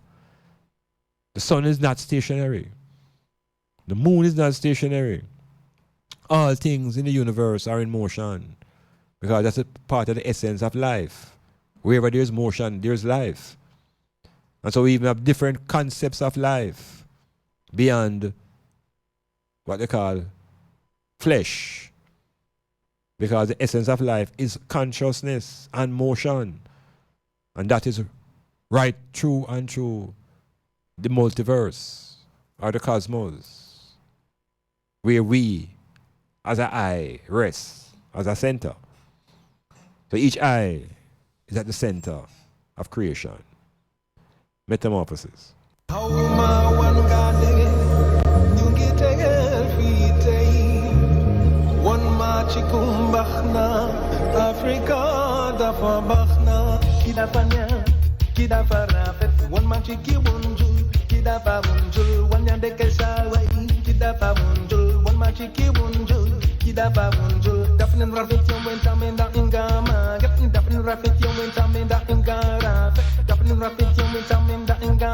Did you know Dancehall richer Africa, did you know? Dancehall richer Africa, did you know? Said the whole world love it, did you know? Said the whole world love it. Be proud of your culture. Be proud of that what you got. Be proud, you got to hold on to it. Be proud of your culture. Walking down the road there in Germany, reggae music playing, and this is what one man was saying. Persistent das ist schade. Ich kann nicht anders, muss einfach tanzen. Ich gebe der Reggae, manchmal macht man ein bisschen lauter. Niemals in meinem Leben habe ich so etwas gehört. Meine Damen und Herren und alle Brüder und Schwestern, ich muss euch jetzt verlassen, weil ich fliege nach Jamaika. Tschüss, bis bald, ich komme irgendwann wieder. Es macht mich was, es gibt mich brav und einige wie ein Tiger. Es macht mich was, es gibt mich brav und einige wie ein Tiger. Did you know? Dancehall richer Germany, did you know? Dancehall richer Germany, did you know? Said the whole world love it, did you know? Said the whole world love it. Be proud of your culture. Be proud of that what you got. Be proud, you got to hold on to it. Be proud of your culture. I know, and I guess you know too. You know too. That even in Spain, them shouting for more. Señorita Vicino, bailo cuando tú tocas. Danza music. El sonido del tambor y del bajo me gusta mucho. Be proud of your culture. Be proud of that what you got. Be proud, you got to hold on to it. Be proud of your culture. France is a country, reggae music is ruling. Anywhere you go, you hear the people, them all singing. J'aime la Jamaïque, ce bel pays. Un peu sa musique fantastique. J'espère que le reggae va rester avec un nous pour toujours. Be proud of your culture. Yeah, Metamorphosis continuing. Another remark, another comment on the WhatsApp. Virgin's person saying that actually the blue eyes of Jesus are created by a recessive gene, and that is an abnormality, if you may say so. So I don't know why one will glorify recessiveness, and worse, glorify people who would die if the ozone layer was to deplete. Okay, Mark. So what Mark really says that some people really don't know, so blue-eye people suffering from a defection, a defect, you know. When you see blue eye and green eye and all of them radiation, the colors of the rainbow eye, is defection, you know. It's a weakness in the genes, recessive genes. And yet them program to glorify blue eyes. There were black people now wear blue contact lens and green contact lens, because we here say it looks sexy. It's a deficiency. There's no melanin in them eye. That's why the eye operate that way. So we have to stop glorify weaknesses. Because the way we are taught, we are told that all that is white is right. But when we get the scientific knowledge of what it is, people who are pale-skinned have a hard time living in the sun. Worse, that they are depleting the ozone layer. So we could check yourself and don't be afraid to what Jamaican people call now for big up yourself as black people. So we're going through and we're looking at how we see ourselves. How we see ourselves and how we exercise astronomical knowledge. How we use astronomy to bring a greater sense of awareness and consciousness about who we really are. And again, science and space research is not something that is privy and the domain of Europeans. And the only reason a lot of people arrive at that conclusion is because the lack of knowledge of the ancient Africans, the West African Dogons, the South African Vadomas, the Egyptians of Northeast Africa. All of these cultures have connections to cosmological knowledge that takes you way off the planet Earth. So we have to see ourselves now, because if the Europeans tell us that these pyramids and the knowledge of the pyramid came from advanced civilizations, then obviously I and I have to be of that advanced civilization. Because when them check where them reach now, which is Mars, them find the image of the Ankh on Mars. The Ankh is an Egyptian symbol. It's a life symbol that symbolizes male and female powers. So does that mean black people were living on Mars before the condition became intolerable and we had to come to Earth? Yeah, we had to colonize Earth. Had to create conditions here, atmosphere. There's enough things, you know. So when you talk about sons of God, even the ancient scripture talk about the gods of the sons of God, and when they meet the daughters of men, where the sons of gods come from. So we must not be fearful, because watch it now. There's an international space station 200 miles above. 3 men just come down and 3 new men just gone up. Japanese, Russian, and American. And there's a tremendous amount of research taking place to find out. Now them realize that there's another solar system that has a sun and have 8 planets that go around it too. Them just find that out, you know.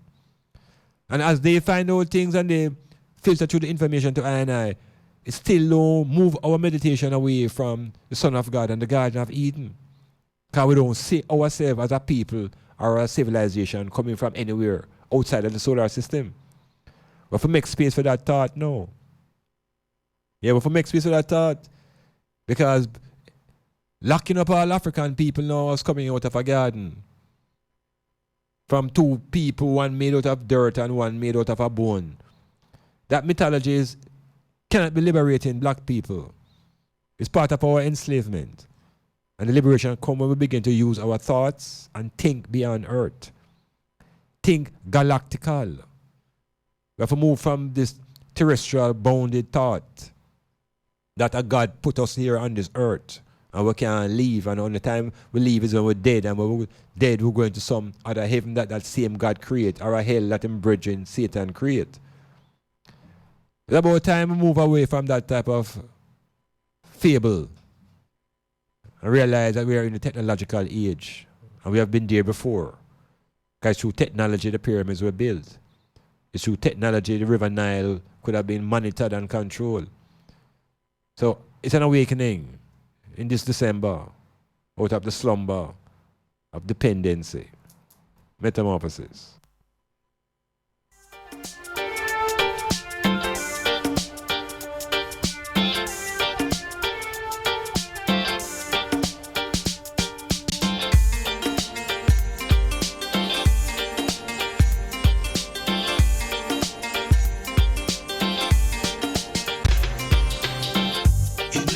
Shines like a beautiful stream. Hey, hey, it's here in this world and it's reigning supreme. Because of this something that keeps on glittering. Because of this something, so many people are fighting. Knowledge and wisdom will lead us to freedom. Hey, hey, let us seek first the heavenly kingdom. Because of this something that keeps on glittering. Because of this something, so many people are fighting. Because of this something that keeps on glittering. Because of this something, so many people are fighting. Sodom and Gomorrah, we don't wanna see. Mammon world empire, we don't wanna see. Don't wanna see the world turn into a cemetery. Heal up, Chris Lyon. Heal up. Because of this something. Heal up to the Empress, Sativa. You know, say you're Jew. All right. Fighting. Because of this something that keeps on glittering. Because of this something, so many people are fighting.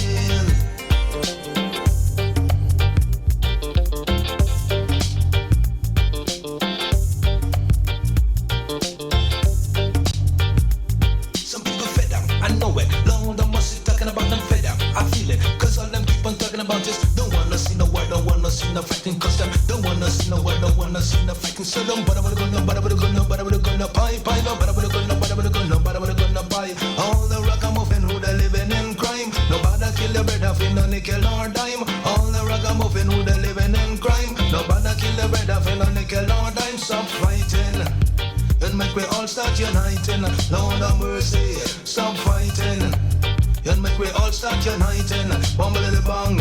Unite, no bother with no fuss, no fight. Unite, no matter if you're black, no white. Unite, you know that the time. Hey, man, like a tune from Empress Sativa name, Stop the Fighting. But every time I play the song, the man, them say my program under distress. So why I tell you. But I want to have the daughter in your life.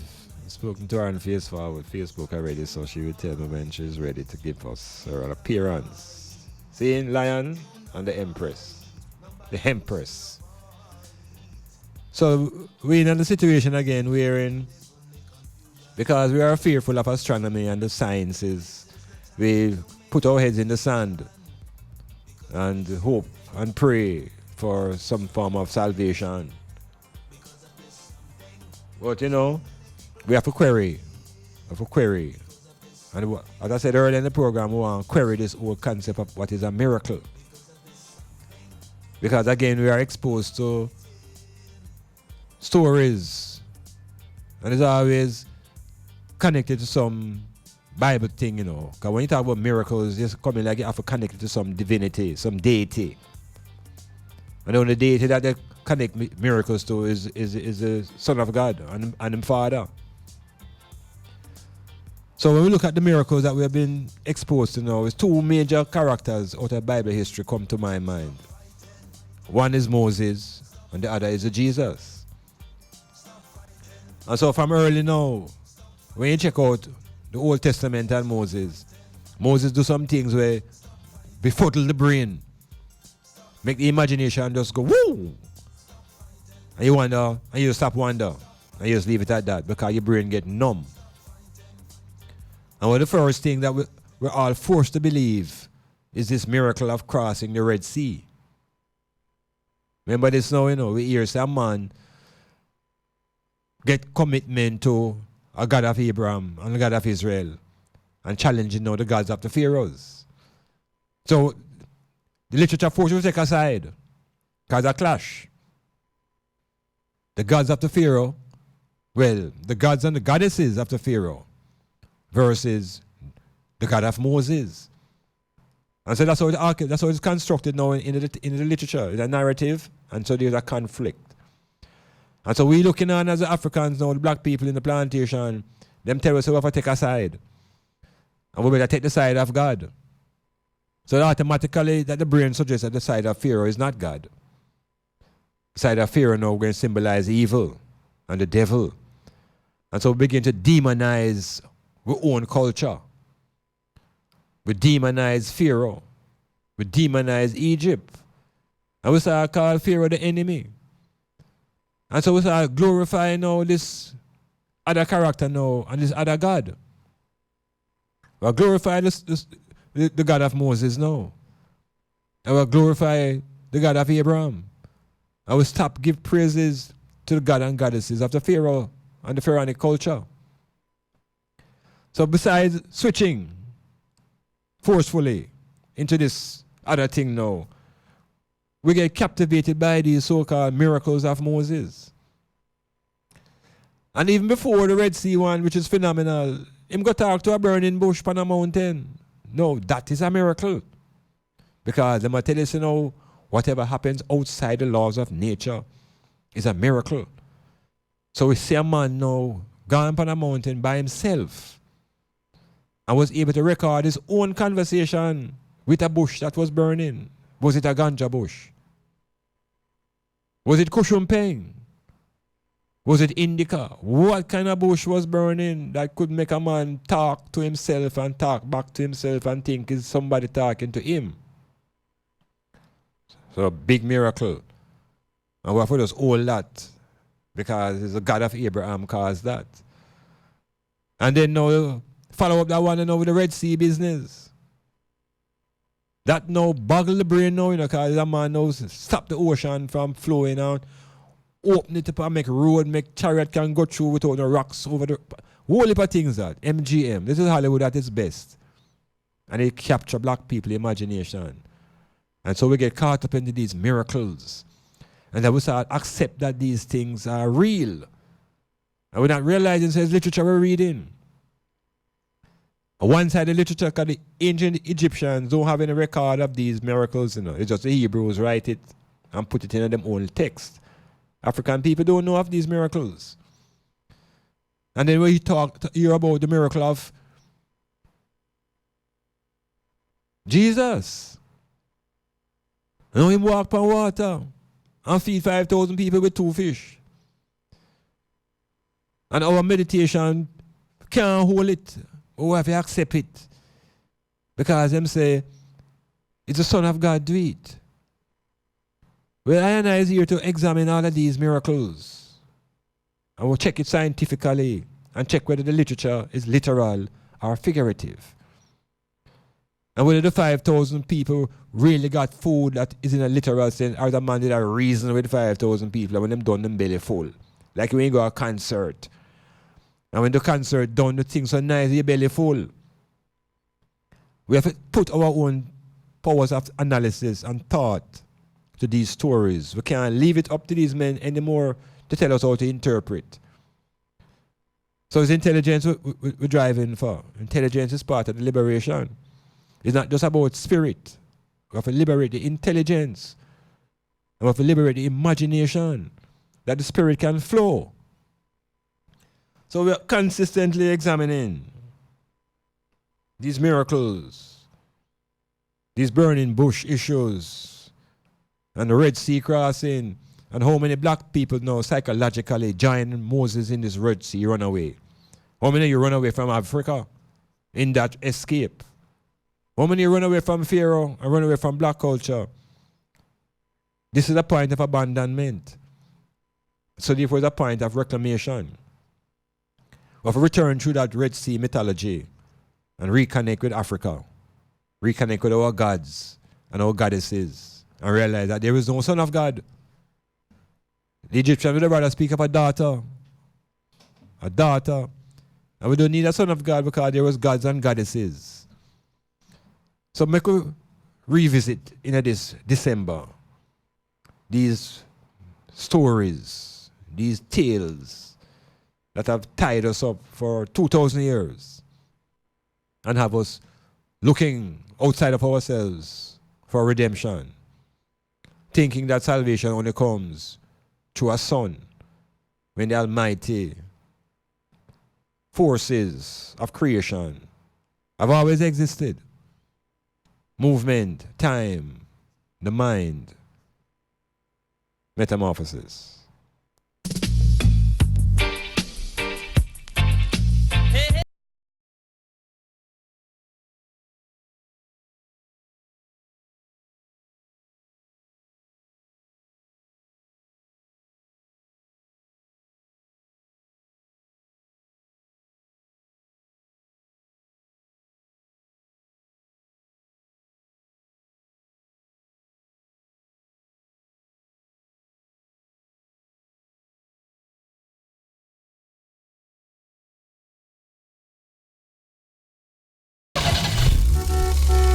For complete auto repairs and services, come to Akon Auto Technology, located at 33 Bumble Crescent, Port Antonio, Jamaica. We offer specialist services in wheel alignment and wheel balancing, brake drum and disc rotary servicing, state-of-the-art ultrasonic cleaning and testing of your fuel injectors. We also stock an assorted range of auto service parts, tires, and motorcraft batteries. If we don't have it, we will source it for you.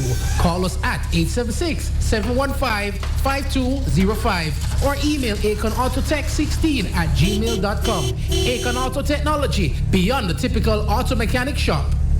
Planning a party, club night out, stage show, a gospel concert, or even a business sales event? Let Styles FM be a part of your promoting tool. Take advantage of our low-price promotion packages with commercials, interviews, giveaways, reviews, and much more. We have special offers when you mix and match and bundle your options. Contact us at 876-286-9216 or 439-5160. Styles FM, for the most effective way to exploit your marketing dollar. Are you sick of living an average life and tired of just getting by? Do you want to take your life to the next level? Learn the secrets of the super successful. Listen to Power in a Half Hour with Coach Mark this and every Wednesday night on Styles FM from 9 to 10 p.m. Learn the habits of the super successful and how to make these habits work for you. Learn to turn your dreams and desires into reality. You can win in the game of life. Let Coach Mark show you how. Every Wednesday night on Styles FM from 9 to 10 p.m. Are you thinking of a place, extraordinary place where you can get a wide variety of Jamaican cuisine, scrumptious local dishes, and at the most affordable price? Zilla's Kitchen has the widest menu to suit your appetite and lifestyle. We're located at Bridge Street, Port Antonio. Place your order for pickup or delivery service. Call us at 453-6030. That's 453-6030. Zilla's Kitchen, the restaurant of choice. We never close. We never close.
The terror miracle is something where we need to revisit and look at it seriously. Because once man understands the cause that brought whatever effect that was puzzling him, it's no longer a mystery. It's no longer a miracle. And we are science-driven people. Rastafarian they know that the science of Africa is what builds the African cultures. Science. Scientific thinking.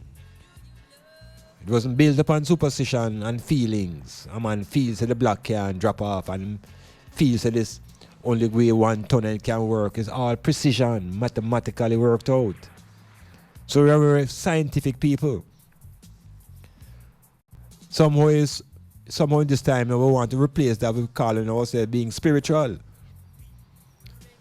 And here's the confusion, because once you fall into this total spiritual framework, it's like you begin to abandon science, which is the practical way of achieving things in your society, scientifically. And you stop thinking scientific, now you start thinking along the line of superstition. Where you guess and you believe into what is the cause of whatever is the effect. So cause and effect, is something that we're always concerned about. We see effects and we spend our time trying to figure out what are the causes. And often time we can't pick up and identify the cause, we say, is a miracle? Or is God works? And we just leave it at that. But the miracle that them tell us about, we have to check it out because we seem to be overawed by some of these events because we're not encouraged to revisit them. We even told about a man going into the belly of a whale. Yeah, that a man get swallowed up. Man named Jonah. And spent 3 days inside the belly of a whale. Now, I have to ask the question, is it a whale that named fish? Or something else named whale that can travel underwater? Like a submarine named the whale. Because we have to ask practically, how does this man breathe? Where does he get his oxygen from? Because we are scientists. And we're thinking practical and we know how Earth operates. How does a man spend 72 hours in the belly of a whale and who is down there with him to document any conversation? These are not realities. But they want us to accept them as a miracle because of this fear and faith in this Son of God and his Father. So those things are not literal. No man never going in the belly of a whale. That was a fish. Because, 72 hours is a long time. And he need oxygen to breathe. Unless he have a candle. He must carry a candle with him. To give him light inside the belly of the whale. So it can't be a literal whale. And likewise, enough of the things that we read that attach to miracle is not literal. They are metaphorical languages, figure of speech. And so the more we become versatile in the language of the colonizer, it's easier to just liberate ourselves from false thoughts. So we are examining and we are querying now when it is December here, all of these things that always come to the front in December. Miracles.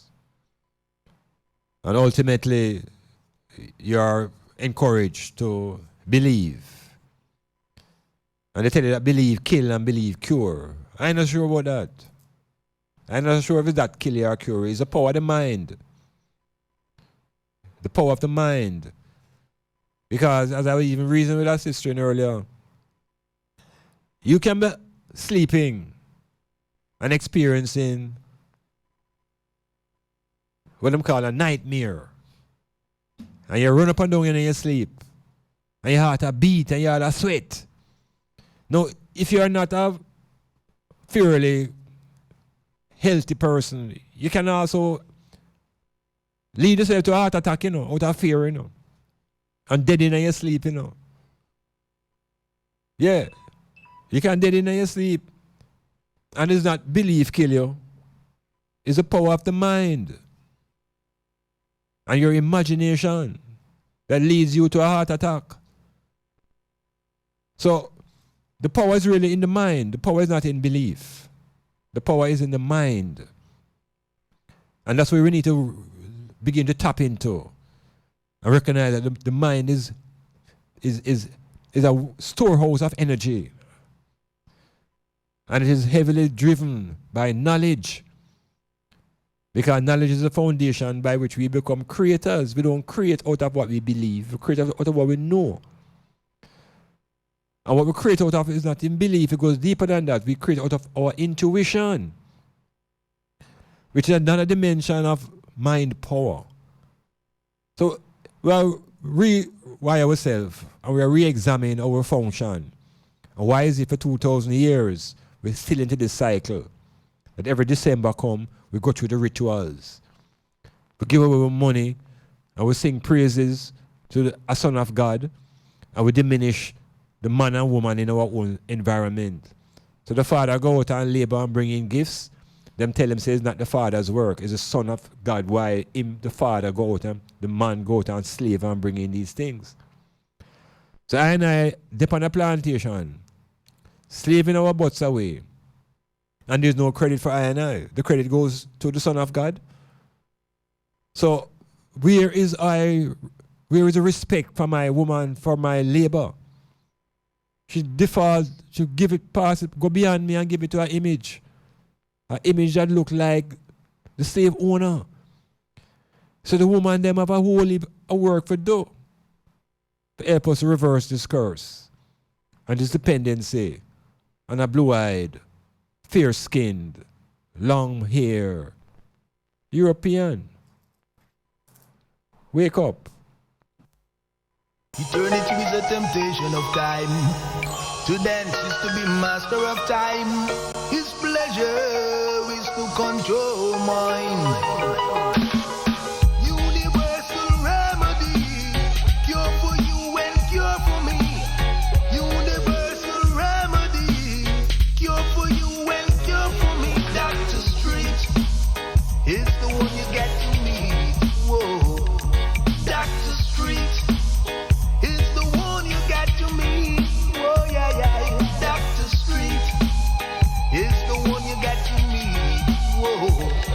Dr. Street is the one you got to meet. Oh yeah, yeah. Remember, There is a consciousness that we have to arrive at. And it goes beyond spirituality. And this consciousness rests in the cosmic.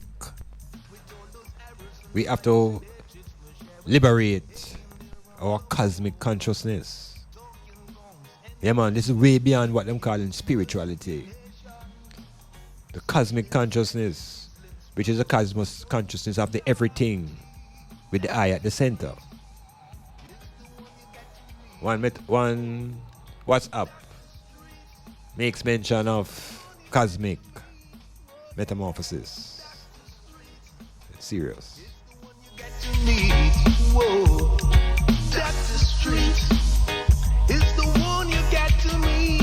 Whoa. Time is settled down by ruins. Rusty rat and river trout. His world is full of fetish forest. Dusty museum of life. Shadows of jawbone sticking to a lazy silver spoon. Hazy brown eyes echo, echoing with laughter.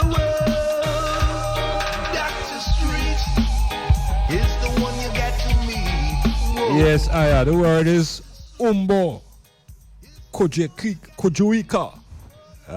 Metamorphosis, but Clive don't tell me which language, you know. But it sound alright. UMBO. UMBO. KUGEUKA. Yeah. That could be metamorphosis in an African language, you know. I just want to know is which one in language to me. And I will just ask all my listeners, help me find the metamorphosis in various African languages. Yeah, it's all about the transformation. Moving from slave to master of your own destiny. Moving from caterpillar to butterfly with strong wings and a sense of purpose. Yes. UMBO. KUGEUKA. Brethren. I saw it go. All right.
things that remain consistent for black people for the last 2,000 years, especially always become to me very evident at the end of the year, is the poverty in which I and I have been left to wallow around in from the emancipation times and before.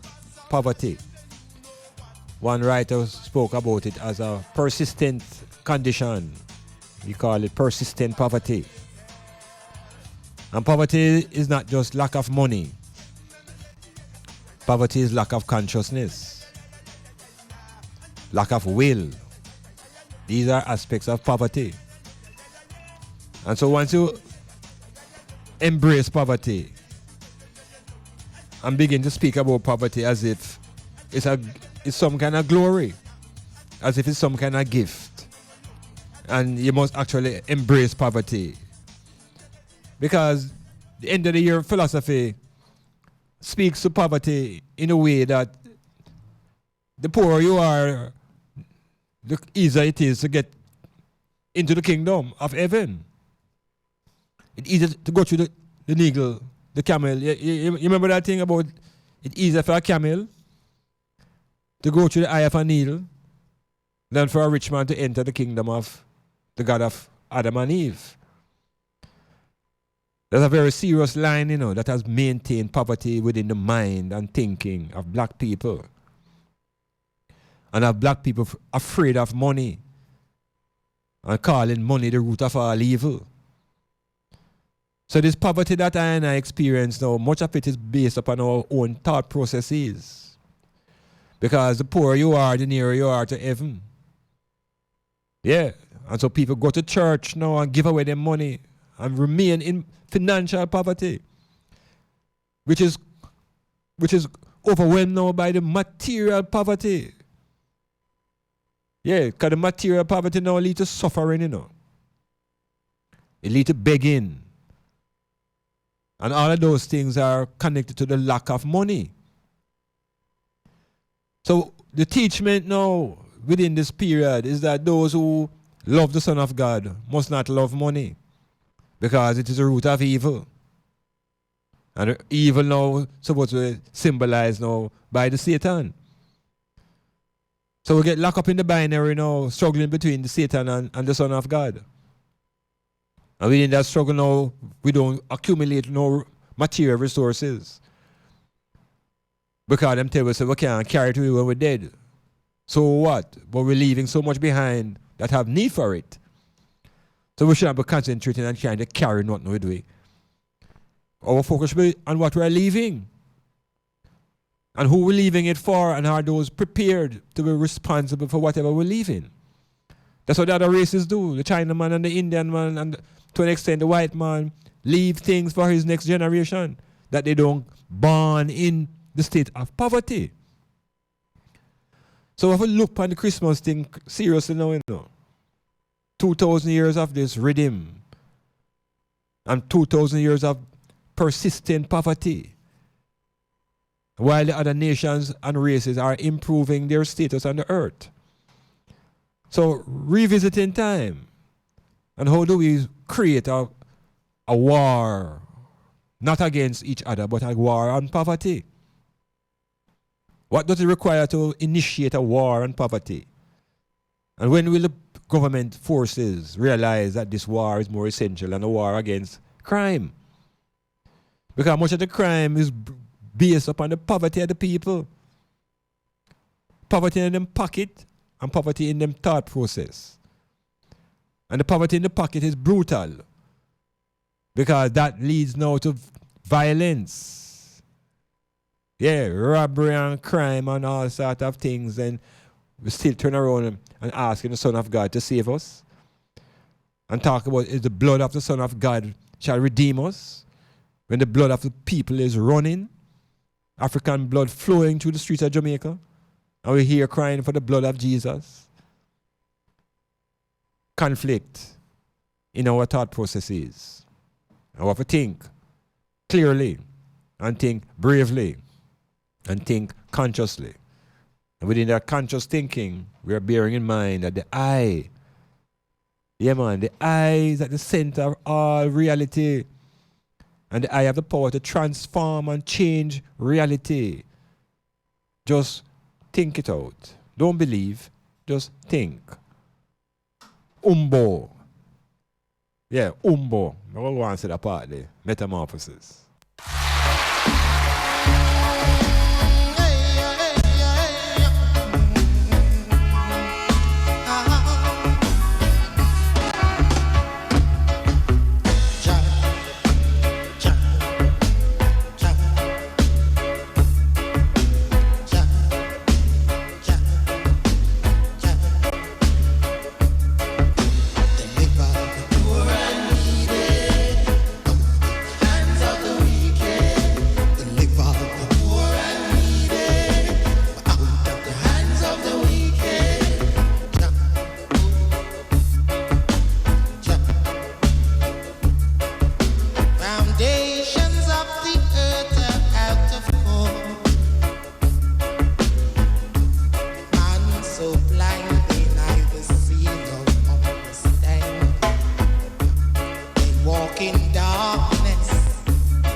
So the idea now of being poor has been glorified in the Western Christendom philosophy. It's like some great honor to be poor. And you're supposed to scorn rich people and being rich, that the rich becomes filthy, have a foul smell. That's how much they want to drive us away from being rich. And the African tradition has always been one of wealth. Wealth, health, and prosperity. And now here we are embracing poverty and being poor. And thinking that being poor keeps us closer to Jesus. And the more you suffer, the better your chances of entering the kingdom. But the kingdom of heaven is in the heart of man, according to the teaching. It's not in the sky. So, how can we hug up poverty? And how can we feel good to be poor? And at the same time, we have feelings that we want to be prosperous. We want to be able to afford the basic for ourselves and our children. And what are the basics? Shelter, which means that we're tired of the rent man. Yeah, we want shelter, and shelter really grounded in owning land. And so you're not encouraged to own land because, you know, this life is not important, according to them, is when you're dead. But when you're dead, them still want to bury you in the land. So the land not important. We have to consider what is it they have been telling us for 2,000 years. And if money, if the love of money is the root of all evil, And if I say the lack of money is the root of all evil, whether you love money or you lack money, there is evil in a man before money was invented. Before there was trading and before there was bartering, there was evil. And I want to throw to the item now that one of the basics to one of the foundation root causes of evil is greed. Yeah, greediness. The greedy man. Yeah, the greedy man. Greed is the foundation of evil. Because it means you're going to take away from a next that is not yours. Yeah, greed. So greed leads to robbery and conquest. And the Europeans are excellent at exercising greed. And they now come and tell us now, say, evil is coming from having a desire of currency and means of exchanging things to get material goods. They might try to link that now to evil. Ignoring greed. And once you have the greedy, you will always find the needy. Wherever there's a greedy, there's a needy because somebody's being diminished. And the earth has enough resources for more than everybody. So we can't hold on to this idea about money and connect money to evil. That's a false construct that has kept black people poor. That in the school system, they don't teach you that money is a basic need. They just tell you it's for shelter, clothes, and food, and then they don't tell you you need money to get those things. So we have to wake up ourselves. And we're not going to idolize and adore money, but we're going to become practical and realize that the plantation societies demand that money be upfront to achieve the basic needs of survival. So we need to think constructively about how to accumulate money, how to attract money to ourselves, how to invest money more than just spend it and yam it out. So it becomes an important commodity. It's not the root of evil. The lack of money more leads to desperation and will make a man do something that is outside of his moral framework. But you see the greedy have no moral boundaries, you know. Because the greedy don't know what sufficient is. The greedy only have one word, more. More. And we look at the behavior of the European, him can't know when is enough is sufficient. There's always need for more. And more always coming at the expense of other people who are subjected to conditions to allow the greedy to feel superior. So, I say within our own construct, we can revisit and rethink how we deal with this money, how we deal with poverty, how we deal with the concept of within our own thinking, how we free ourselves from the fear of accumulating money, how we make ourselves conscious that we know how to invest money, how to save money, and how to spend money, and how we learn not to make money be the master of our own lives. So enough unlearning. And now realizing that in the same Christmas period, most of people are just simply spending their money. And we know what's going to happen when the spending is over. There's going to be the drought. And the drought brings all sorts of grief. So make a reset yourself. Make a reformulate how we deal with the end of the year, end of the calendar year. And how we slow down and disconnect ourselves from the Son of God philosophy. And how we begin to hold our resources and begin to build some self-reliance and some trust that we can return to partnerships. And the banker is not a thief. And everybody can be more upful in them ways. So I can change ourselves. The plantation has no interest because the status quo benefits those who are in control. So I said, thinking time. 2018 years now since the Son of God dropped upon we. Like a big heavy stone. But we get from underneath that, or to find ourselves, or to revisit the theories about where Earth is centralized versus the sun, that we can locate ourselves in the cosmos. Are we insignificant beings, or are we centers of consciousness? We must decide. UMBO.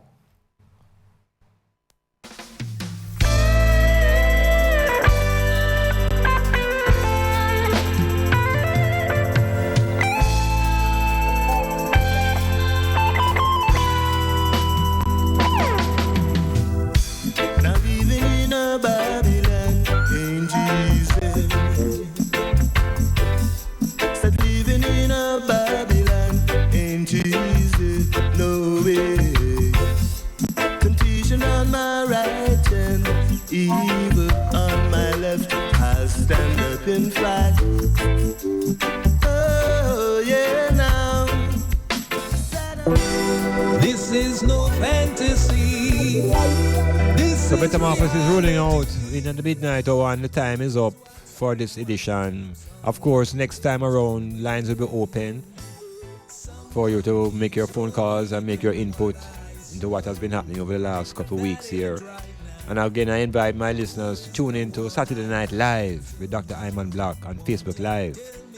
You come to Dr. Iman Blak page, 8 o'clock to 10 o'clock, Iman Blak and Osa Bora, going through the issues of race and power and sex and sports and Rastafari, and working towards the liberation of the thought process.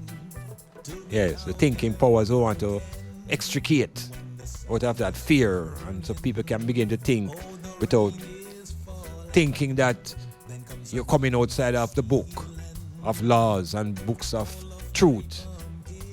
You could step out and think fearlessly. You could come out from between the pages of Genesis and Revelations and realize that we have our literature long before those books were put together. We have our own concept of the cosmos. We have our own theory on the universe. Let us reclaim those and recenter ourselves as individual people. So again, Metamorphosis, Saturday Night Live, 8 o'clock on Facebook Live. Come to DOC, IMANBLAK, and the reasoning continues. Afrocentric views, Rastafari perspectives. So, yeah. How you doing, Cassidy? Ship ahoy. Irene, ones and ones. Dr. Iman Blak saying, give thanks for another edition, another opportunity to sit in at Styles FM, right here in this northeast parish of Portland. Hail up to all executives and bus drivers and taxi drivers and night workers. Prosperity, and be careful in these times. Watch your pocket. Stay close to your loved ones. If you don't have to come a road, stay your yard. Cast away your troubles, I say, just for a moment or a day.